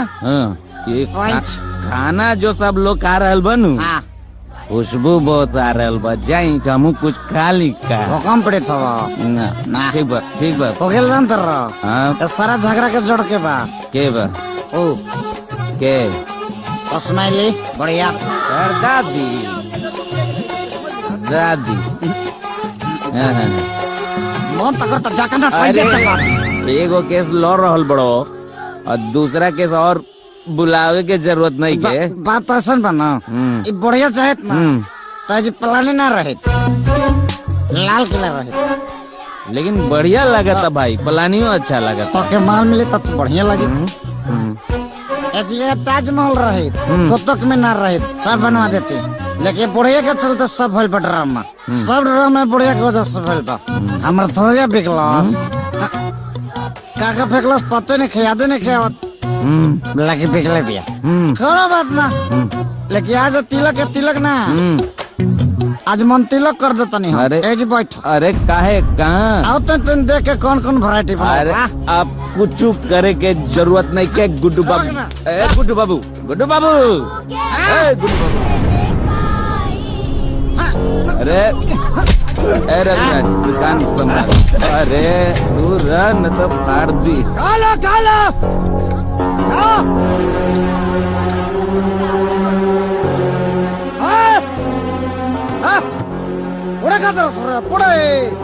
खासा दबा के खासा दोनों चिंता नहीं खे। एक दिन और पूरे खियाबता नहीं के जिया पूरे ये रही पतल ये रही सब्जी ये रही रसगुल्लो ये रही फंक्शन चेंज मिली दानी के सरात के पूरे किया बेबड़ा क्या बकवास करत बाड़े? शांत हो जाओ। मुखिया जी लड़बो अगला साल मुखिया जी लड़वाई तरह के मारा कानून लेके हाथ में घुमाते नहीं बुझा गई।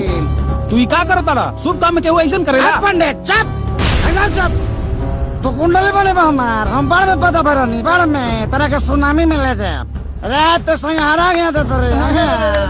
अब इससे बारात ना जाई आरती जाए आरती हटो आरती जाएगा कौन है उधर नहीं उधर क्या शराब पी के बड़े तोरा शराब पीला से मार बिया ना होई शराब पापी तोरा से बड़ा कमीना ना तकनी आज से सरकारी आवारा साबित हो गईले।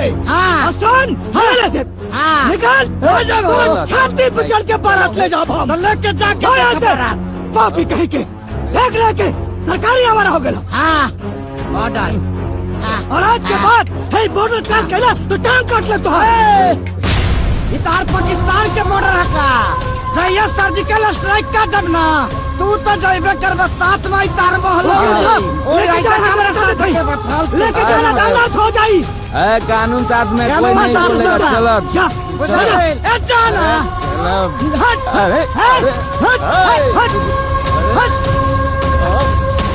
बर्दाश्त कर तुम पागल बने। अरे बैठ जा बैठ।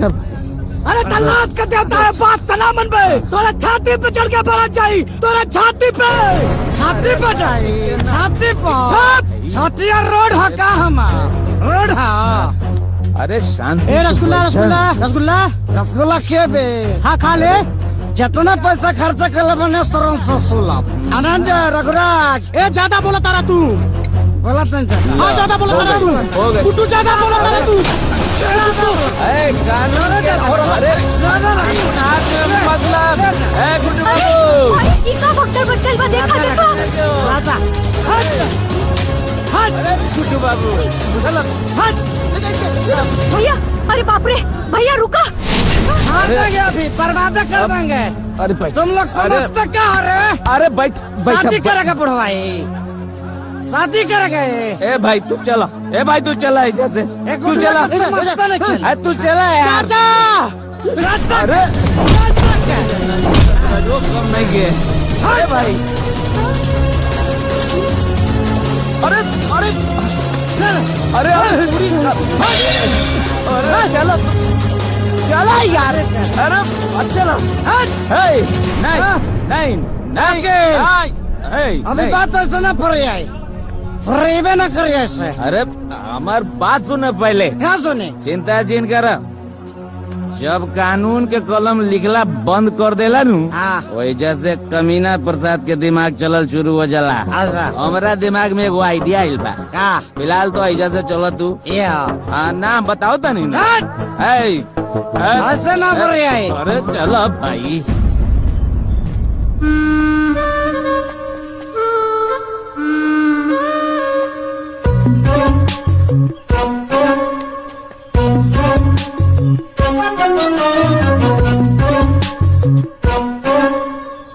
आओ आओ, ईटा संभालो ईटा।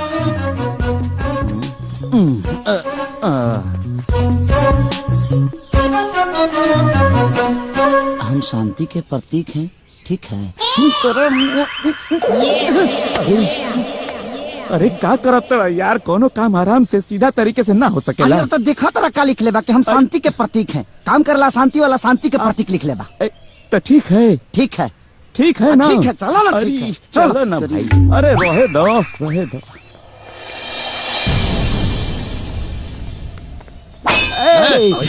एक मिनट, खतरा मल जी से फोन पे बात भइल रहे, बोला कि कमीना प्रसाद जी आइल बड़े। जा जा।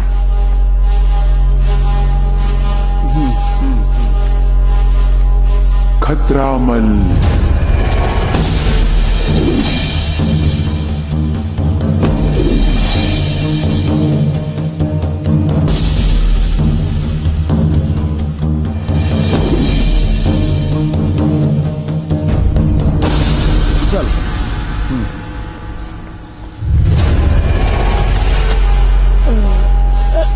जी आदाब। आदाब आदाब आदाब। कहाँ बोला?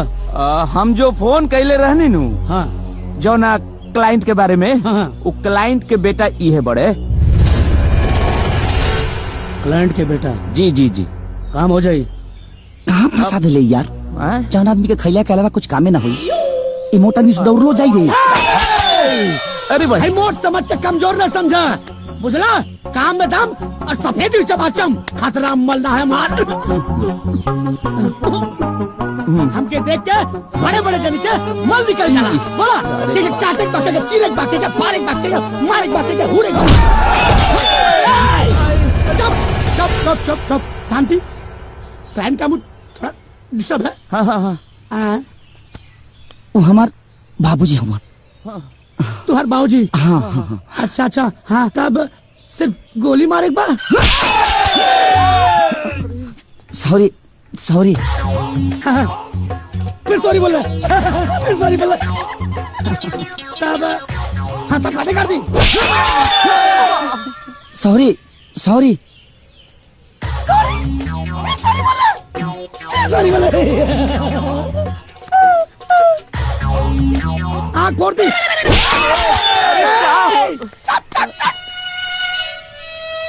समझा समझा समझा, कैसे समझाई? हम गुंडा हम क्या बोले था? क्लाइंट के मुंह समझा। फिर सॉरी। कितना सॉरी बोले? न काटे के बा, न गोली मारे के बा, उनका के अपहरण करे के बा, वो इज्जत से। इज्जत से अपहरण? हाँ। मतलब गोड़ छुप के उठा के ले चल आवे बा?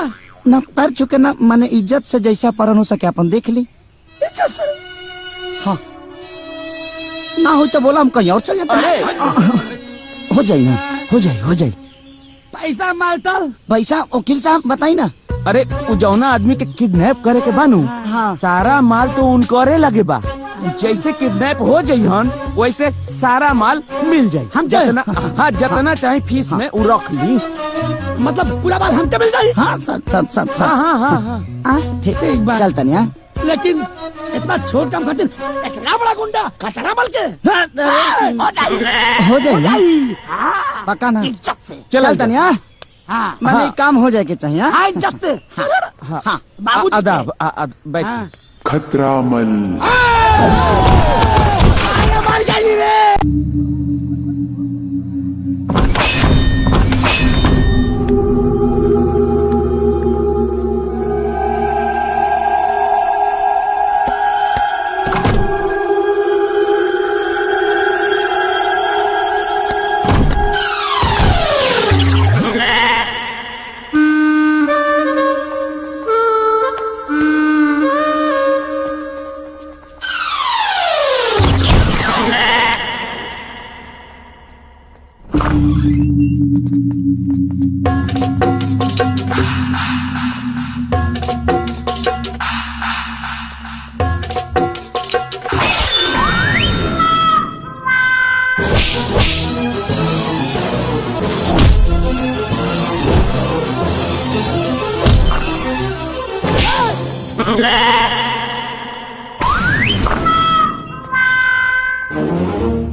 किडनैप करे खातिर हम के भेजले हैं। गुड्डू गुड्डू नमस्ते नमस्ते नमस्ते खुश रहा। नमस्ते प्रणाम करतानी जी। नमस्ते। खूब खुश रहा। तोरा बहिन के सुहाग भगवान अजर अमर राखस। खूब खुश रहा। अब और कितना एहसान करम लो हमरा ऊपर। कपड़ा लत्ता गहना गुड़िया यहाँ तक के शादी के सारा खर्चा रो लगन उठावत तनी। आखिरकार एकर हम भाई न हई, हमरो कोनो फर्ज होला।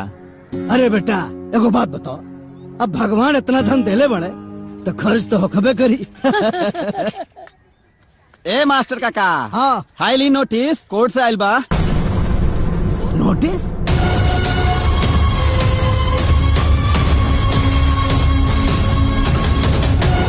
का हो देखो थे। वाह गुड्डू भजले बड़े। हे भगवान, ये औलाद भल की राक्षस। बताओ, हर शुभ काम में विघ्न डाल देता। तो चिंता मत कर माई, कुछ ना हो। राम प्रसाद हाजिर हो। अदालत की कार्रवाई शुरू की जाए। थैंक यू मिलॉट। हाँ तो राम प्रसाद जी, जी आपका कहना है कि गुड्डू जी आपके बेटे नहीं है। जी, लेकिन हमारे मुवक्किल गुड्डू जी का कहना है कि वे आपके ही बेटे हैं और आप दूसरी शादी करके उन्हें उनके अधिकार और उनके हक से वंचित रखने का साजिश रच रहे हैं। देखिए वकील साहब, जबरदस्ती दबाव डालकर किसी दूसरे के बेटे को आप मेरा बेटा साबित नहीं कर सकते। झूठ बोल रहे हैं आप। राम प्रसाद जी, आप झूठ बोल रहे हैं। क्या आपने अपने बेटे की परवरिश बचपन से लेकर आज तक नहीं की? बताइए, क्या आपने अपने बेटे का एडमिशन मेडिकल में नहीं करवाया? Objection your honour. मेरे फाजिल दोस्त मेरे मुवक्किल पर भावनात्मक दबाव डालने की कोशिश कर रहे हैं, ये उचित नहीं है। Objection sustained. Thank you milord. Milord, अगर गुड्डू जी राम प्रसाद जी के बेटे हैं तो क्या कोई सबूत है, कोई गवाह है? अजीब विडंबना है मिलॉर्ड। जरा सोचिए कि आज एक बेटे को खुद को बेटा साबित करने के लिए बेटा होने का सबूत और गवाह पेश करना पड़ेगा। मिलॉर्ड, अदालत सबूत और गवाहों के आधार पर चलती है। मेरे फाजिल दोस्त को ये बात पता होगी, वरना कोई भी बेटा किसी को भी अपना बाप कह देगा। मेरी अदालत से गुजारिश है कि ये झूठी मनगढ़ंत कहानी को ना सुनते हुए इस केस को डिसमिस किया जाए और इस फर्जी बेटे का दावा करने वाले लड़के को जालसाजी के लिए उचित सजा दी जाए। क्या प्रार्थी के पास कोई सबूत या गवाह है? है, गवाह है मिलॉर्ड। एक नहीं, तीन गवाह हैं। और मैं अदालत से गुजारिश करूंगा कि हमें उन तीनों गवाहों को पेश करने की इजाजत दी जाए। उन्हें पेश किया जाए। हमारे सबसे पहले गवाह हैं राम प्रसाद जी के गांव के ही सबसे बुजुर्ग व्यक्ति, गांव के मुखिया जी श्री ब्रिजेश त्रिपाठी जी।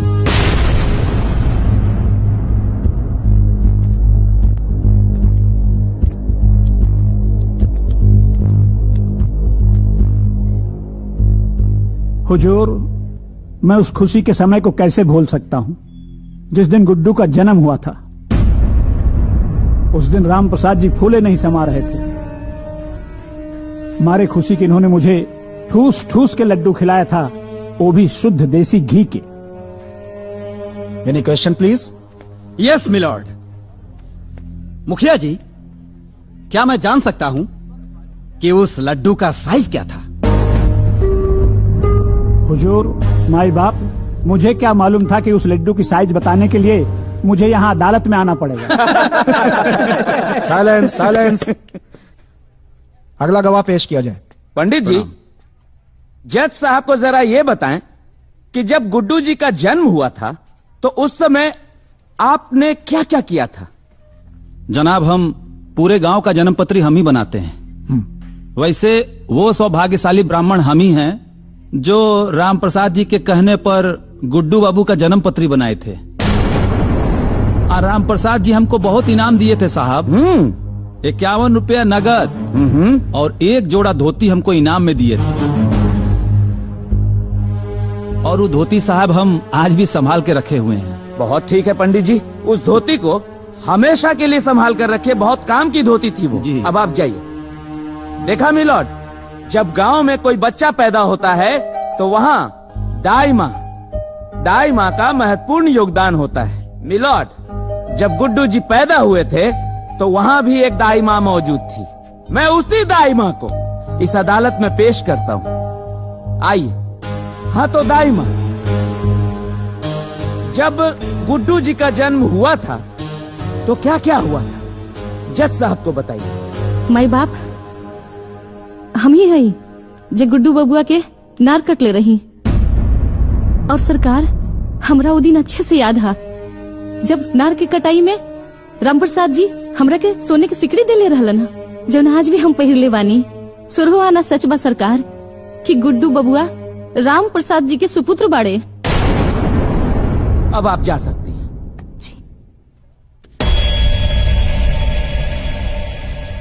जज साहब, मैं भी इस अदालत से कुछ कहना चाहता हूँ।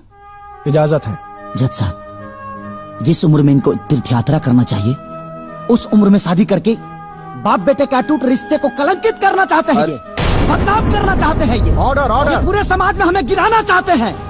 मैं कैसे बर्दाश्त करूं, कैसे करूं? शांति। एक बेटे पे क्या गुजर रही है मैं कैसे आपको बताऊं जज साहब? Order, order. अपनी भावनाओं को कंट्रोल कीजिए। कैसे करूं? ये अदालत है और अदालत की एक मर्यादा होती है। इस केस का फैसला अदालत कल सुनाएगी। जज साहब, ऐसे मत करिए। कल शादी है इनकी, मैं बर्बाद हो जाऊंगा जज साहब, मैं बर्बाद हो जाऊंगा। प्लीज आज ही फैसला सुनाइए। कल तो शादी हो जाएगी इनकी जज साहब। यार सब ठीक हो जाए, सब तबाह हो जाए यार। अरे सब ठीक हो जाए। आई चलिए चलिए चलिए। अरे फैसला हमने के हक में आई ओकर चिंता। गुड्डू जी, केस की सुनवाई पूरी हो गई, अब निर्णय आना बाकी है। आपको क्या लग रहा है? देखिए, मैं सत्य के साथ हूँ जी। और भगवान कृष्ण ने गीता में कहा है जी, सत्य परेशान हो सकता है जी, पर पराजित नहीं। बेटा तो बेटा होता है। हर बाप अपने बेटे के अंदर राम और श्रवण कुमार की छवि देखना चाहता है। लेकिन वो आपके बाप है, रिश्ते भी कुछ मायने रखते हैं। देखिए, एक बाप बेटा के साथ साथ ये एक हक की लड़ाई है और सत्य की लड़ाई है। और मुझे पता है कि मेरे साथ भगवान है और कमीना प्रसाद। जिस बेटे की परवरिश के लिए, उसकी खुशियों के लिए आपने अपना सब कुछ लुटा दिया, उसी बेटे ने आज आपको कोर्ट तक घसीटा। आपको कैसा महसूस हो रहा है?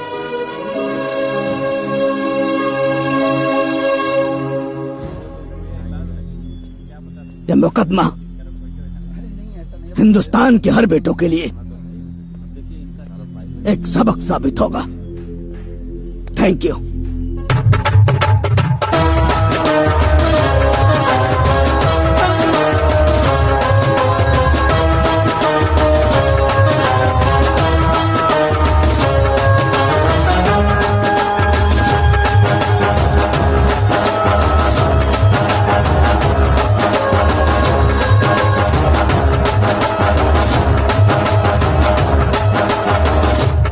प्रणाम। अरे ये बताएं कि बारात कब तक लेके आओ तनी? ए बाबू, एक बात रहनी है कि अभी कहानी पर से पर्दा उठा लिहल जाओ। का कहनी हा? एक बात रहनी हो कि गुड्डुआ के सुधारे खातिर हमन लोगन जवानी नौटंकी कैले बनी जा, झूठ मूठ के बियाह वाला नौटंकी, ओकरा पर से पर्दा उठा लिहल जाओ बाबू। पर्दा हटा ले जाओ। हाँ, भरी पंचायत में ब्याह के डेट ऐलान करके तिलक चढ़वा के गांव समाज में सब जगह कार्ड न्योता बंट गईल। अरे रौरा एकरा के नाटक कहता नहीं? का कहता रहो? हाँ? अरे हमने के यह बात भैल रहे, अब तो जबरदस्ती बतिया होता रहा। का बात भई रहे का ना भई रहे हमरा कुछ मालूम नहीं के, बुझाइल ना? है का बकता रे? अरे बेटा, ये उम्र में हम अगर ब्याह करब तो समाज के काम दिखाए।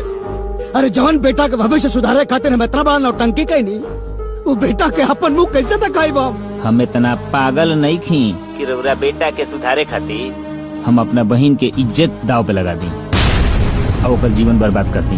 देख, नादानी में तहु कुछ ना समझ पहले, गुड्डुआ के सुधारे के जिद में हम कुछ ना समझ पैनी, उल्टा पुल्टा फैसला ले लेनी, बात आगे बढ़त चल गई। ये उम्र में हम ब्याह करब, अपना खानदान का नाम मिट्टी में मिलाए, लोग थूकी हमरा के गाड़ी दे। तो लोग तो पहले ही से थूकत रौरा के ऊपर। आ खानदान के जहाँ तक बात करता नहीं तो खानदान में रहिए कागज पे रौरा लगे। अब बेटा के नजर में तो रौरा पहले ही गिर गई बानी। ए राम प्रसाद जी, अगर रौरा बारात लेके ना आई तो हम अपना बहन के डोली रौरा दरवाजे पे लेके आ जाये। रौरा सोच ली। सोच लेनी बेटा, बारात निकली। जो सबूत और गवाह अदालत में पेश किए गए हैं वो पर्याप्त नहीं है, जिससे यह साबित हो सके कि गुड्डू के पिता राम प्रसाद ही हैं। इसलिए यह अदालत। रुक जाइए जज साहब।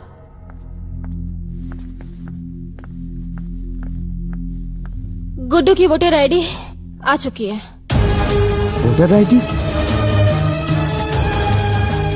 ये दे दीजिए।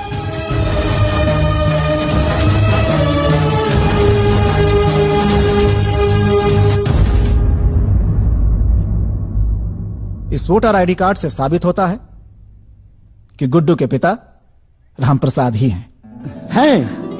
यस।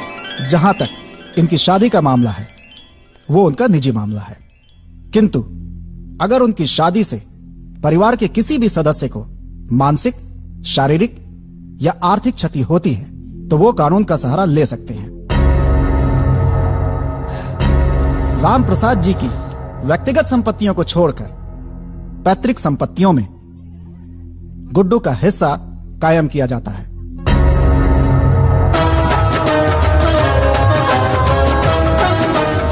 गुड्डुआ आ गई। बंद कर, बंद कर।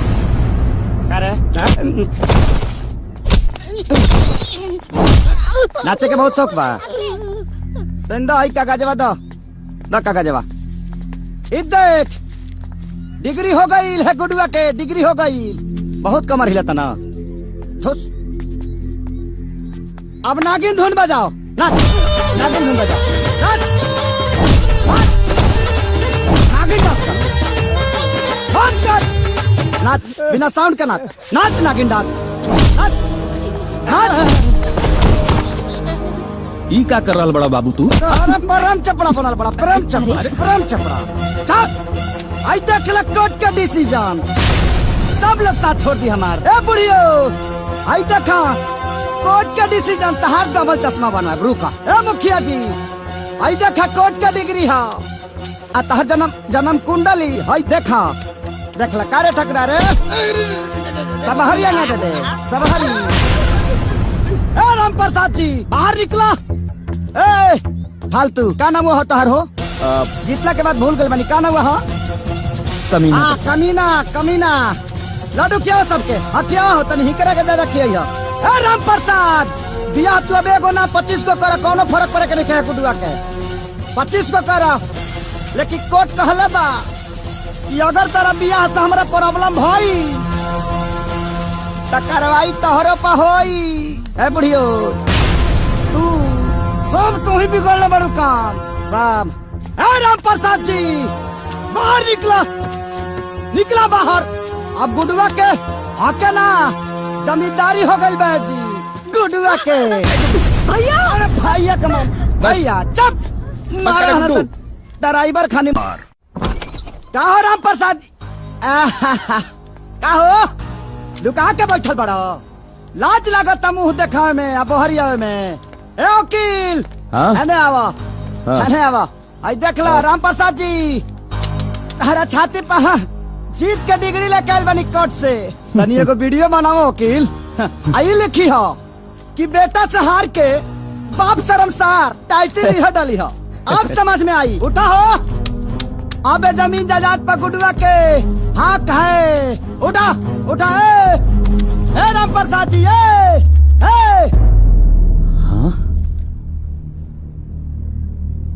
भाऊजी भाऊजी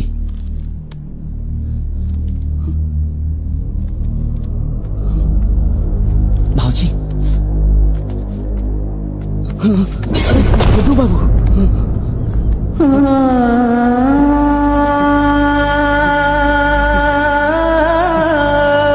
बाबू ए हमार बाबू बाबू बाबू का रे गुडुआ आखिर ते हमरा बेटा के खाइए गईले। अरे बाबू हम न जानत रही कि बड़ होके इतना नालायक बेटा निकलवा, न तो तार नार की जगह तार गला काट देती। बाबू बाबू उठाना। वाह भाई वाह का जमाना आ गया बा। एक ही बाप ये अपना बेटा के जितावे खातिर हमनी के कोर्ट में गवाही देवे खातिर भेजले रहल और एक ही इदारा एक बेटा जे अपने बाप के मुआ देलस। हे भगवान का जमाना आ गया बा। तोहरा जैसा नालायक औलाद के देख के बेटा आज हमरा विश्वास हो गई। पंचांग कुंडली ग्रह नक्षत्र अरे ये सब झूठ बा बेटा। तो के अपने जीत पे बहुत घमंड रहला ना गुड्डू। ला आज तो जीत गईला। हमार बाबूजी हार गईले। वो हमेशा हमेशा खाते।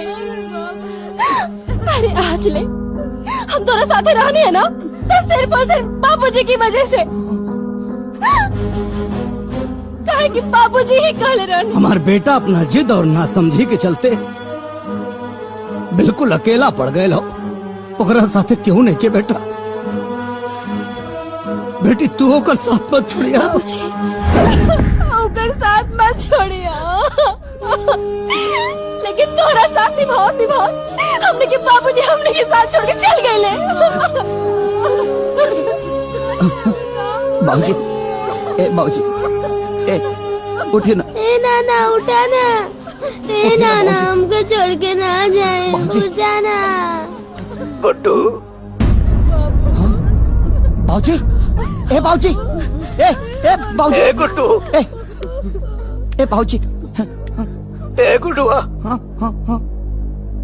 अरे तोरा के सुधारे खातिर नहीं सब नौटंकी कैले रहनी। अरे पगला हम ब्याह करे भी उम्र में बाल काला करे से क्यों जवान हो जाला रे गुड्डुआ।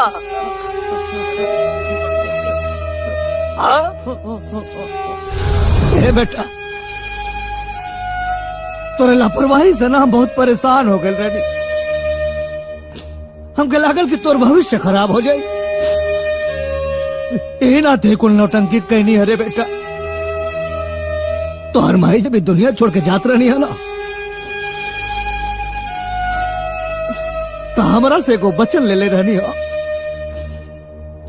कि गुडुआ के बहुत बड़ा डॉक्टर बनैया। बेटा कर्जा लेके हम तुम्हारा एडमिशन मेडिकल कॉलेज में करोगी, लेकिन तू तो बिचौए में छोड़ के चले आया। हमके बहुत गुस्सा लागल जब ते मेडिकल कॉलेज छोड़ के चले आया था। सोचे नहीं कि तोरे माई का कहा जवाब दे। इना ते डरवावे खातिर झूठ मूठ के बियाह का नाटक कहनी। अरे पागल बचपन में जब तक छोड़ कर रह नो और कोनो बात ना मानत रहे आना तो हम भूत का और शेर के भालू के बहाना बनाया नौटंकी करी ते भाग के आके हमारा गोते बैठ जात रहे। हमारा इना पुत्र रह रे बेटा कि तब बहुत बड़ा हो गई ले। गुडुआ बहुत बड़ा हो गई। अब ना डराना अब ना डराना। तो कोर्ट तक पहुंच गए बेटा।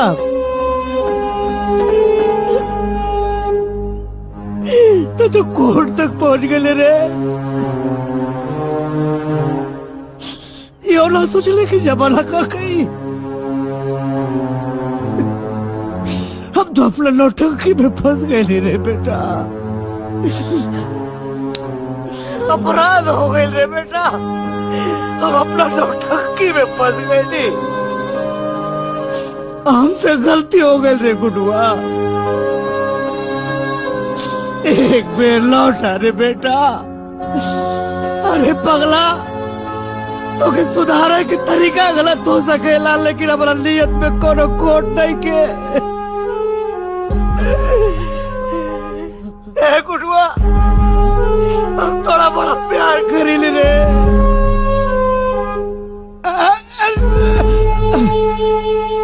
गुडुआ, ए गुड्डू, ए बाबू बहुत घबराहट हो रहा बा। ए हमारा छाती में बहुत दर्द हो रहा बा रे गुडुआ। ए बेटा आजा रे।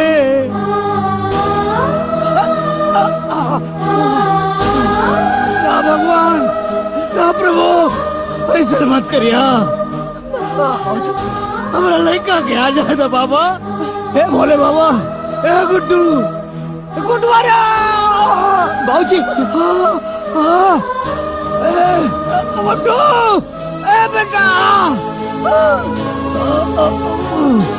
हमार गुड्डुआ, ए गुड्डू, गुड्डू आ गई।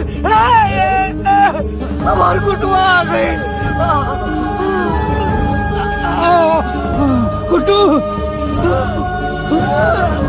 गुड्डू, गुड्डू,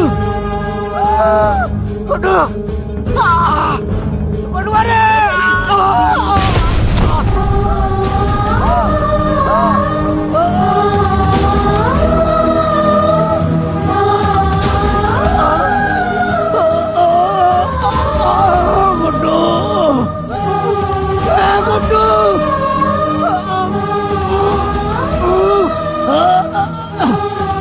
गुड्डू, ए गुड्डू, गुड्डू, भाऊजी, भाऊजी, ए कोई देखना। ए भाऊजी, भाऊजी, भाऊजी, हमके काहे ना पहले बताने भाऊजी। ए भाऊजी, काहे ना बताने भाऊजी। बाबूजी, हमार बाबूजी, उठे ना बाबूजी। बाबूजी,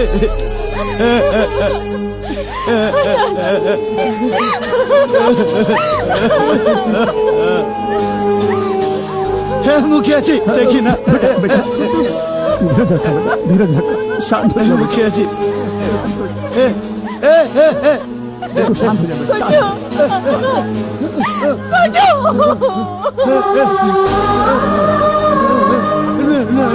हम न जानत रही कि बड़ होके इतना नालायक बेटा निकलवा, न तो तार नार की जगह तार गला काट देती। बाबूजी, बाबूजी,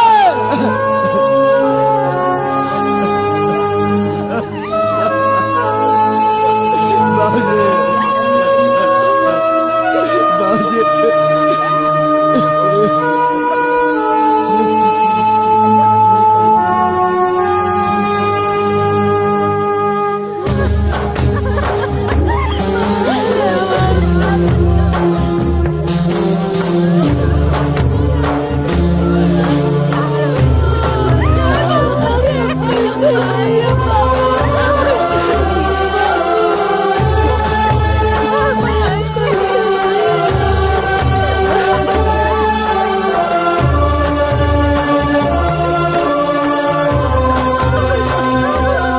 बाबू चलिए, उठिए, चलिए गुड्डुआ, देखना बाबूजी के, देखना।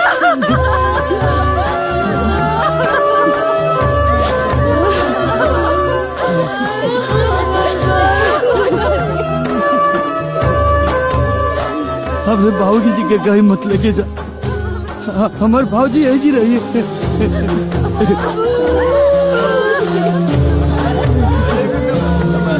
हमके माफ कर दे बाबूजी। हे बाबूजी। वाली गुड्डू बाबू उठी उठी गुड्डू बाबू। हे हटना हमके दूर मत करो बाबूजी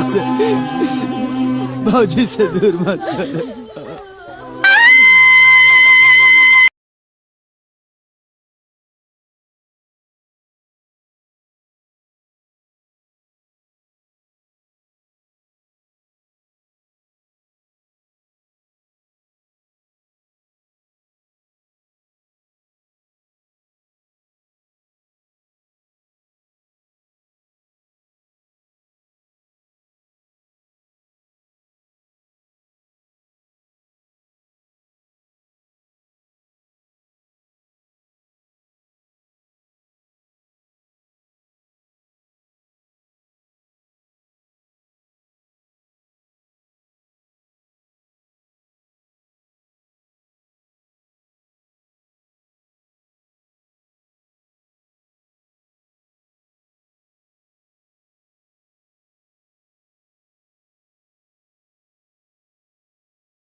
आज हमरा समझ में आई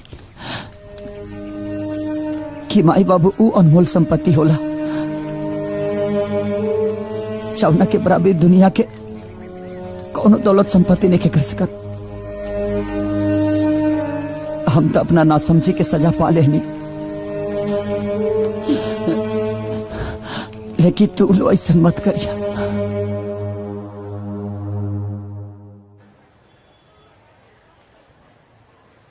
गुड्डू जी क्या कहना चाहेंगे? इस हॉस्पिटल को बनाने के पीछे आपका उद्देश्य क्या है? मेरे पापा का सपना था कि मैं डॉक्टर बनूं और अस्पताल बनाऊं, लेकिन मैं भागा पापा के जीते जी मैं कुछ नहीं कर पाया। मैं उनको समझा ही नहीं कि मेरे पापा मेरे से कितना प्यार करते हैं। लेकिन उनके जाने के बाद मुझे समझ में आया कि ये सपना मुझे पूरा करना चाहिए, और इसमें मेरे पत्नी का बहुत बड़ा योगदान है। इसलिए मैं पूरी दुनिया से यही कहना चाहता हूं, ताकि हर वो बेटा जीते जी अपने माँ बाप को समझ ले, क्योंकि हमारे माँ बाप की खुशी उनके खुद के लिए नहीं होती, वो हमारे लिए होती है। तो बस यही कहूंगा कि जीते जी अपने माँ बाप को प्यार और दुलार दे दो, ताकि मरने के बाद इस गुड्डू की तरह आपको भी अफसोस ना हो। जय हिंद।